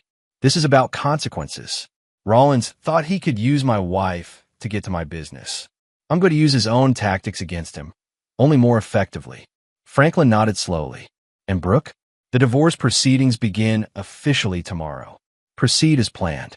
No deviations, no mercy. Liam's expression was implacable. She made her choice. Chapter 6, Collateral Damage. Brooke Garrett sat across from her divorce attorney, Martha Linwood, in a downtown law office that screamed practical competence rather than ostentatious wealth. Much like Martha herself, with her sensible suit and direct manner. It's bad, Martha said, closing the folder containing Liam's divorce filing. The prenuptial agreement is ironclad. Your infidelity is documented extensively, and most of his assets are properly segregated from marital property. Brooke pressed her fingers against her temples. There has to be something, some way to contest it. We could try to argue that his deception about his career and wealth constitutes fraud, which could potentially void the prenup. Martha's tone made it clear how unlikely she considered this strategy. But even if we succeed, which is a long shot, the documented infidelity significantly weakens your position for an equitable distribution. So what am I left with? Brooke asked, voice hollow. Martha referred to her notes. The suburban house, which is fully paid off. Your car. Joint savings of approximately $120,000. Your personal items and jewelry. Brooke laughed bitterly. That's it? After 9 years? He's worth hundreds of millions, most of which he earned before your marriage and kept carefully separate from marital assets. Martha reminded her. Ms. Garrett, I need to be frank. This case would be challenging under the best circumstances. The fact that your husband has retained Franklin Walsh makes it nearly impossible. Franklin Walsh, one of the top divorce attorneys in the country, known for being ruthlessly effective and ethically flexible. Martha removed her glasses. If we fight this, you'll spend most of what you do get on legal fees, with little chance of improving the outcome. Brooke slumped in her chair, the full reality of her situation sinking in. Her affair with Preston, motivated by boredom and ambition, had seemed almost justified when she believed Liam was just a mechanic with limited prospects. Now it revealed her as precisely the gold digger Liam had feared, and left her with nothing but a middle-class settlement and a shattered reputation. Her phone buzzed with a text from Preston. We need to talk. Urgent. She ignored it, focusing back on Martha.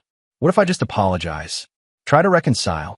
Martha's expression softened with something like pity. In my experience, once papers are filed, reconciliation is rare. Given the circumstances, I'd advise you to accept the settlement terms and move forward with your life. After leaving Martha's office, Brooke found herself wandering aimlessly through downtown, past gleaming buildings that housed businesses like Liam's, places of power and wealth she'd never suspected her own husband of frequenting. The irony was excruciating. All this time, she'd been sleeping with Preston to access the very world Liam already inhabited.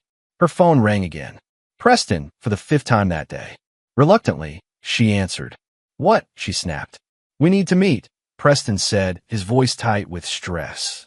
Now. I'm not interested in anything you have to say, Brooke replied. You knew who Liam was and kept it from me. This isn't about that, Preston insisted. It's about what he's doing. To both of us. Something in his tone gave her pause. What are you talking about? Not over the phone. Meet me at Riverside Park, near the boat landing. 30 minutes. Before she could argue, he hung up. Brooke considered ignoring the request, but curiosity and a growing sense of unease propelled her toward the park. When she arrived, Preston was already there, pacing beside a bench overlooking the river. He looked disheveled, his usually impeccable appearance showing signs of strain. What happened to you? Brooke asked, keeping her distance. Preston ran a hand through his hair. Your husband is what happened. He's systematically dismantling my business. Brooke frowned. What are you talking about? He knows everything, Brooke. The Monarch Group, the offshore accounts, everything. He's forcing me to sell him controlling interest at pennies on the dollar. And this concerns me how? Brooke crossed her arms. Sounds like a business dispute between you two. Preston grabbed her arm, his fingers digging in painfully. Don't you get it? This is just the beginning. He's not just divorcing you or buying me out. He's destroying us. Brooke pulled away. Let go of me. And stop being dramatic. Liam's not like that. No. Preston laughed harshly. The man lied to you for 9 years about who he really is. You have no idea what he's capable of. A chill ran down Brooke's spine. What exactly did he say to you? Preston hesitated, then deflated, sinking onto the bench. He had files, Brooke. Details about my business that nobody should have access to. Private accounts. Tax arrangements. Things that could put me in prison. And he's blackmailing you? He calls it a discounted price for a valuable lesson. Preston mimicked, bitterness evident. I have until noon tomorrow to agree to his terms. Brooke sat beside him, mind racing. So agree. Cut your losses. It's not that simple. The Monarch Group is just the start. He made it clear he's coming after everything. Preston turned to her, desperation in his eyes. We need to work together on this. Find leverage, something to make him back off. Brooke stared at the river, watching a tour boat glide past. The passengers looked carefree, worlds away from the implosion of her life. There's nothing, Preston. I signed a prenup. I cheated. I have no leverage. Everyone has pressure points, Preston insisted. Even Liam Garrett. If they exist, I don't know them, Brooke replied, standing up. And frankly, I'm not interested in finding out. This partnership, personal and otherwise, is over. Preston grabbed her wrist again. Don't walk away from me. We're in this together, whether you like it or not. No, we're not, Brooke said, yanking her arm free. You used me to get to Liam's business. He used me as some twisted loyalty test. I'm done being used. As she walked away, Preston called after her. You can't hide from this, Brooke. He's coming for both of us. Brooke didn't look back, but Preston's words followed her like a shadow. That evening, as Brooke sat alone in her extended stay room, surrounded by hastily packed boxes of her possessions, her phone rang. Unknown number. Hello, she answered cautiously. Mrs. Garrett? This is Serena Martinez from Sovereign Dining Group. Mr. Garrett has asked me to inform you that the contents of your safety deposit box have been moved to First National Bank on Fifth Avenue. The key and access information have been sent to your email. Brooke frowned. I don't have a safety deposit box. There was a pause on the other end. I'm referring to box number 247 at Meridian Trust, previously accessed by you on multiple occasions. Mr. Garrett specifically mentioned your grandmother's jewelry and personal documents. A chill ran through Brooke. She did indeed have such a box, but Liam shouldn't have known about it. She'd opened it 2 years ago, using her maiden name, specifically to keep certain items private, including letters from an ex-boyfriend that had continued well into her marriage, jewelry gift from her mother that she'd told Liam were cheap costume pieces, and most damning, a separate phone she used exclusively for communications with Preston. Thank you for letting me know, Brooke managed, ending the call with shaking hands. The message was clear. There were no secrets Liam hadn't uncovered. No stone left unturned in his investigation of her betrayal. As night fell, Brooke found herself unable to sleep, haunted by the unraveling of her life and the growing realization that she'd never really known the man she'd married. Not his wealth, not his business acumen, and certainly not his capacity for methodical retribution. Chapter 7. The Fall. 1 week after serving Brooke with divorce papers, Liam sat in his office at Sovereign Dining Group, reviewing the latest developments with Avery and Franklin. Rollins signed over the Monarch Group as demanded, Franklin reported, sliding a document across the desk. His attorneys tried to negotiate, but he folded when we sent over the second batch of evidence. Liam nodded, signing the final acquisition papers without fanfare. And the SEC inquiry. Anonymous tip delivered yesterday, Avery confirmed. They'll be auditing his last 5 years of financial statements. The offshore account documentation was particularly compelling. Good. Liam set down his pen. What about his development projects? 3 major banks have pulled funding based on the concerning rumors about his financial stability, Franklin said, allowing himself a small smile. The Westlake project will likely go into receivership by the end of the month. Perfect timing, Liam noted. Have our investment group ready to acquire it at 30 cents on the dollar. The systematic dismantling of Preston Rollins' business empire was proceeding exactly as Liam had planned, not out of emotional vindictiveness, but with the same strategic precision he applied to all business matters. Preston had attempted to use personal connections to gain business advantage. Liam was simply demonstrating how that game was properly played. "And Brooke?" Liam asked, his voice notably cooler. Franklin adjusted his glasses. She stopped contesting the terms. Her attorney filed acceptance papers this morning. "Smart move," Avery commented. "Probably the only one she's made recently." Liam nodded, face impassive. "Make sure the house transfer goes smoothly. I want this finished quickly." "There's one other matter," Franklin added hesitantly. "She's requested a meeting." "With you?" "Personally." Liam raised an eyebrow. "For what purpose?" "She didn't specify, just said it was important." "Decline," Liam said flatly. "There's nothing left to discuss." Avery and Franklin exchanged glances, a silent communication that Liam didn't miss. "What?" he demanded. "Nothing," Avery replied quickly. "Just, are you sure this level of thoroughness is necessary? Rollins is finished. Brooke is practically nothing. Mission accomplished." Liam leaned back in his chair, studying his oldest friend. "You think I'm being excessive?" "I think," Avery chose his words carefully, "that you've made your point. Continuing down this path is unlikely to bring you satisfaction." "This isn't about satisfaction," Liam responded, his voice even. "It's about consequences. Rollins didn't just sleep with my wife.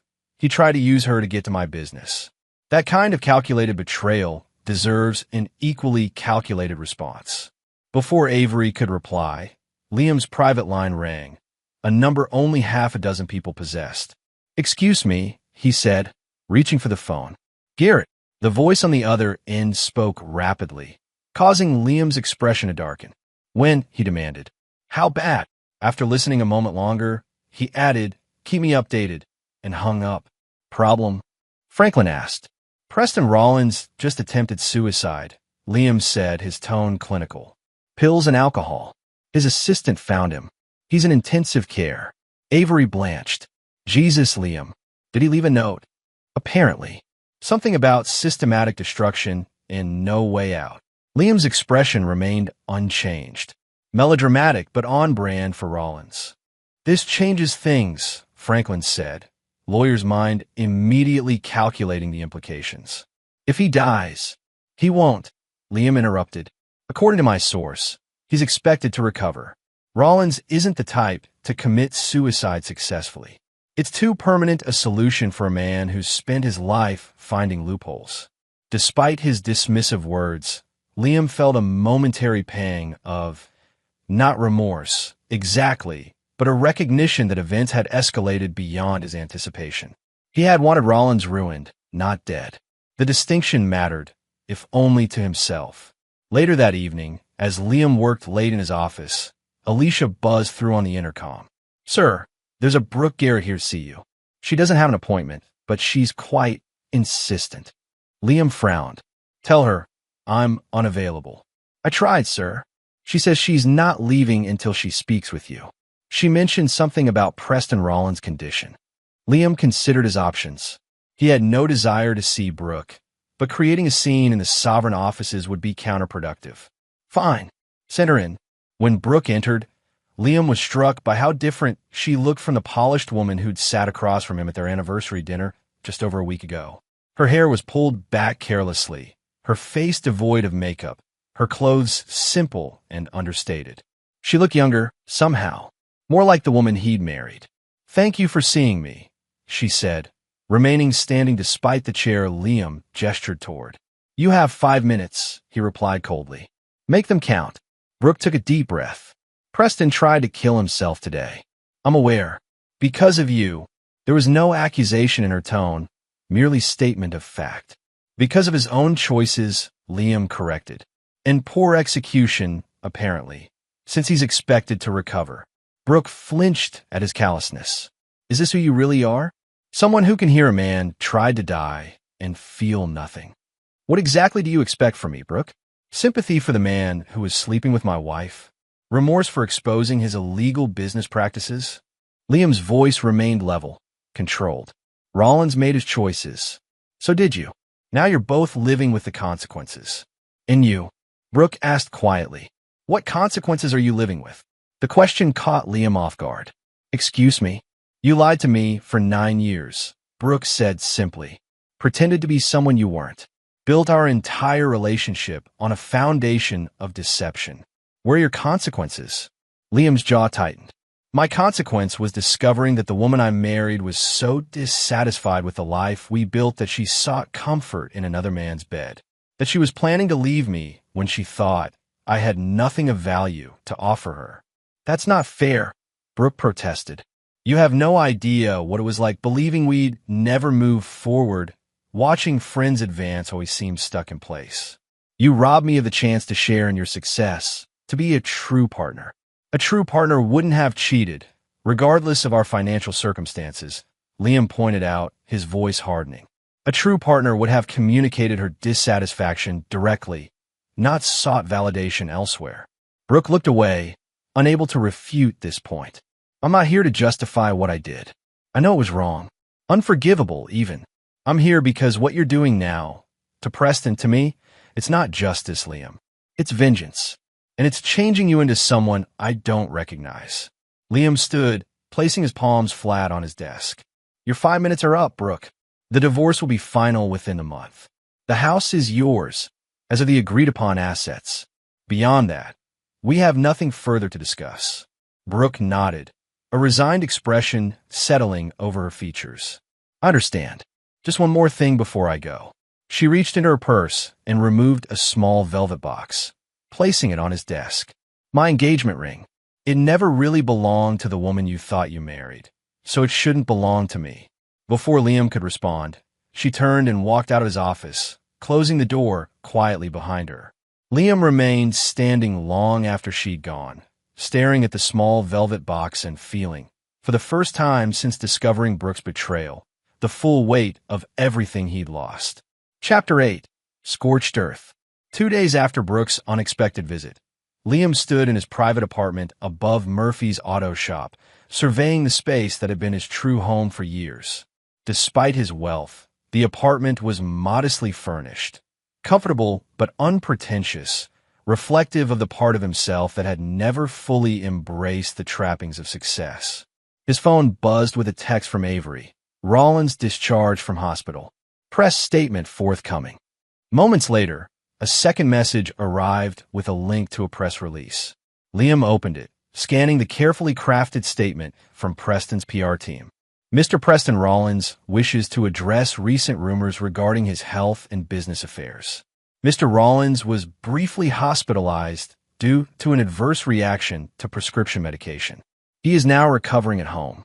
Regarding business matters, Mr. Rollins has chosen to divest certain assets to focus on core development projects. Any suggestions of financial impropriety are categorically false and potentially libelous.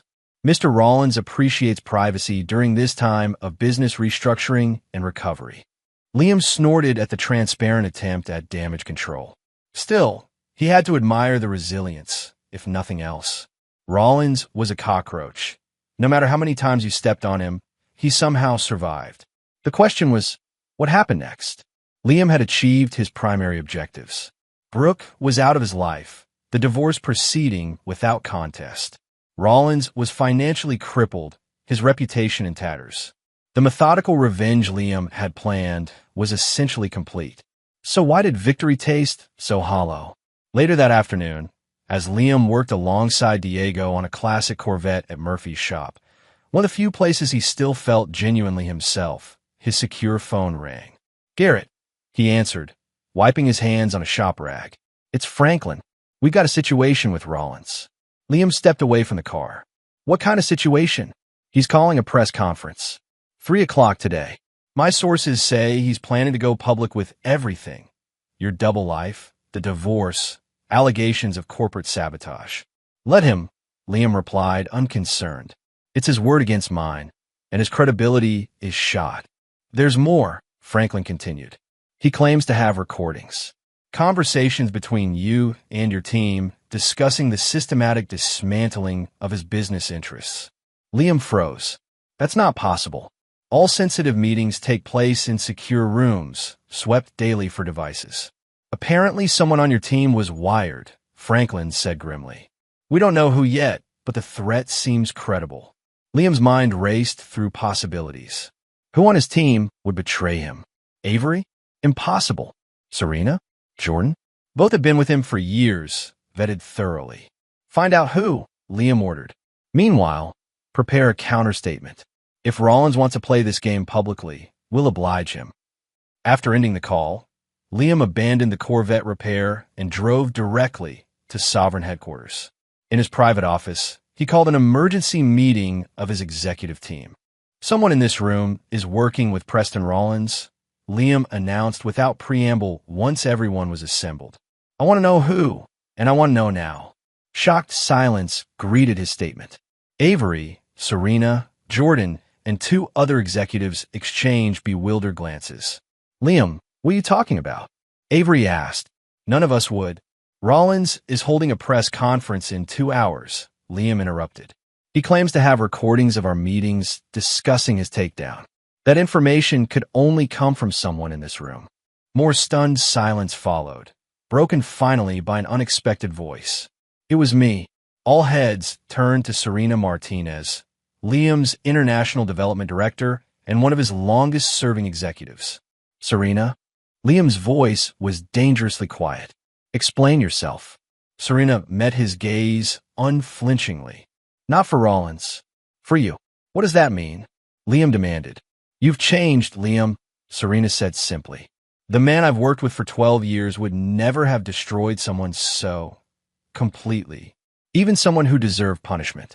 The recordings weren't for Rollins. They were insurance, in case you went too far. And who decides what too far means? Liam asked, ice in his tone. When a man tries to kill himself because you've systematically destroyed everything he values. That's too far, Serena replied. When you refuse to meet with your wife to even discuss what happened. That's too far. Ex-wife, Liam corrected coldly. And since when is my personal life the concern of my executive team? Since it started affecting your business judgment, Avery interjected, moving to stand beside Serena. We've all been concerned, Liam. This vendetta against Rollins, it's not like you. Liam looked between them, a sense of betrayal building. So you've been what? Monitoring me? Planning some kind of intervention? Protecting you, Serena insisted. From yourself. The recordings weren't given to Rollins. We leaked that information to Franklin to force this conversation. There's no press conference. The revelation landed like a physical blow.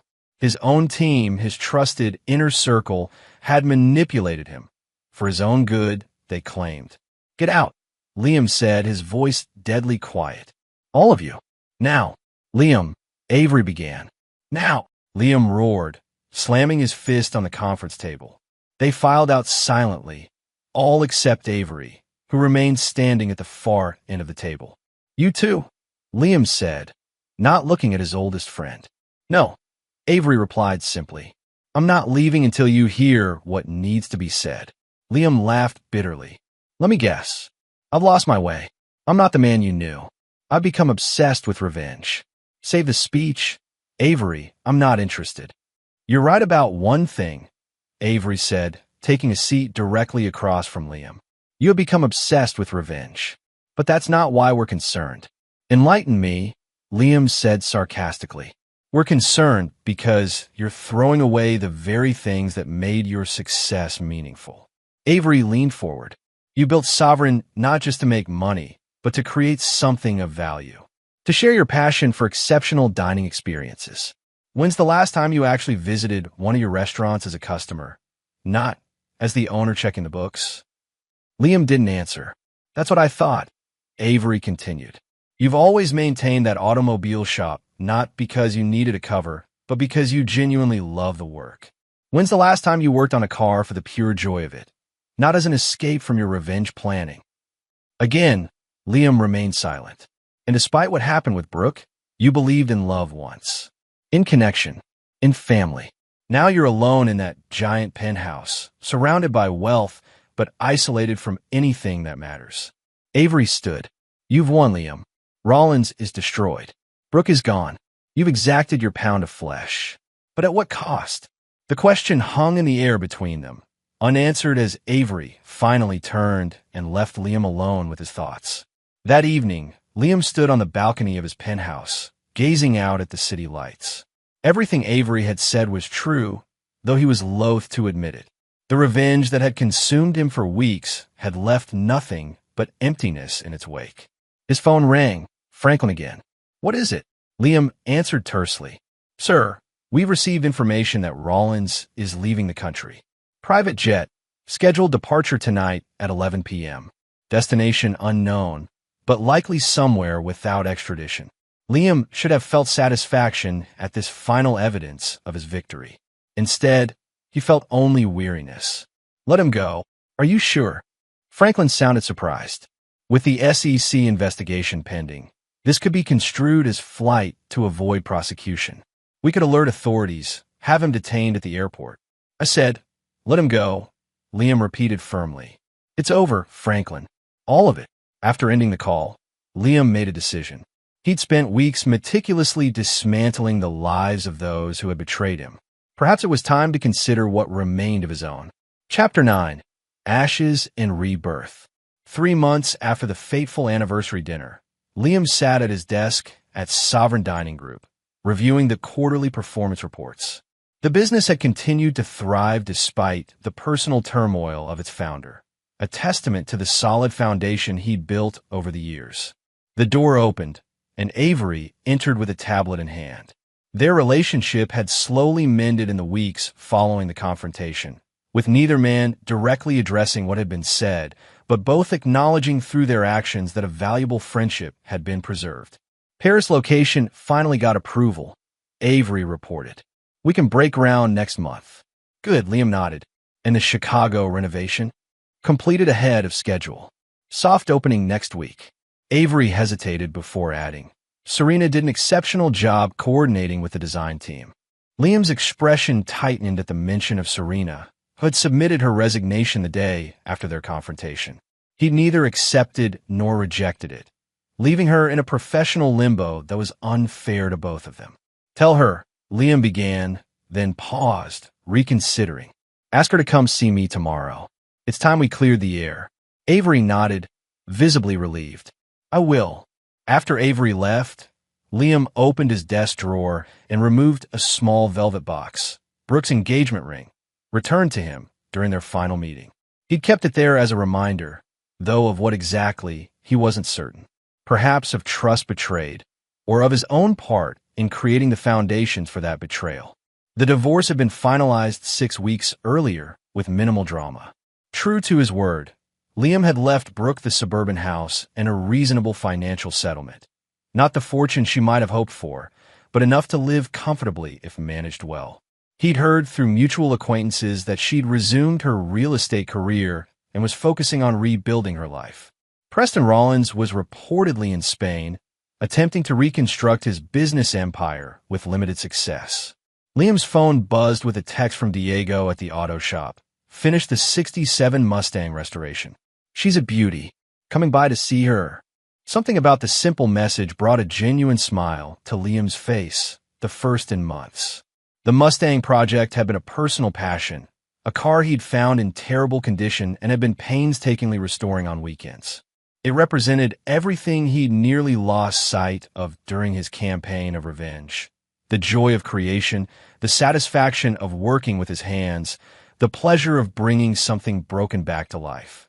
"On my way," he texted back.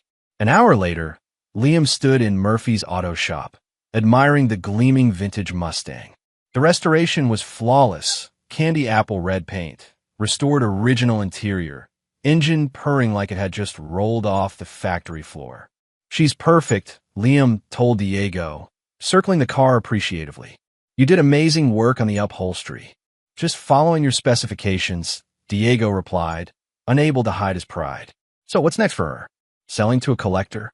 Liam shook his head, running his hand along the car's hood. "No, I think I'll keep this one." The decision felt right in a way Lil had recently. This car, restored by his own hands, represented something genuine. Unlike the facade he'd maintained with Brooke, Unlike the corporate persona he adopted in boardrooms, unlike the vengeful specter he'd become after discovering her betrayal. As Diego handed him the keys, Liam made another decision. I'm keeping the shop too. Diego looked confused. Sir, Murphy's retiring next month, Liam explained. He offered to sell me the business outright. I've been considering it. But you already own. Diego stopped, suddenly uncertain how much he was supposed to know about his boss's other ventures. I own a lot of things, Liam acknowledged with a small smile. But this place has always been special. I think it's time I invested in it properly. Expanded the restoration business, took on more apprentices. Built something real here, not just a cover story. The relief on Diego's face was evident. Like many of the shop's employees, he'd heard rumors about Liam's true financial status, but none had dared ask directly. That's great news, boss, Diego said sincerely. This place wouldn't be the same without you. Later, as Liam drove the restored Mustang through the city streets, he found himself heading toward the suburbs, specifically toward the house he'd shared with Brooke. He hadn't been back since the night of their anniversary dinner, when he'd instructed security to pack her things and change the locks. He parked across the street, observing the property from a distance. The lawn was neatly trimmed, flowers planted in the beds Brooke had always enjoyed tending. A sold sign stood in the front yard. She decided to move on completely, it seemed. The sight brought no pain, only a sense of closure. What they'd had was over, destroyed by mutual deception, her infidelity, his hidden identity. Perhaps both had been symptoms of a relationship founded on incomplete truths. As Liam prepared to drive away, the front door opened. Brooke emerged, looking different than he remembered. Hair shorter, clothing casual but elegant. She was accompanied by an older woman who resembled her strongly. Her mother, Liam realized, whom he'd met only twice during their marriage.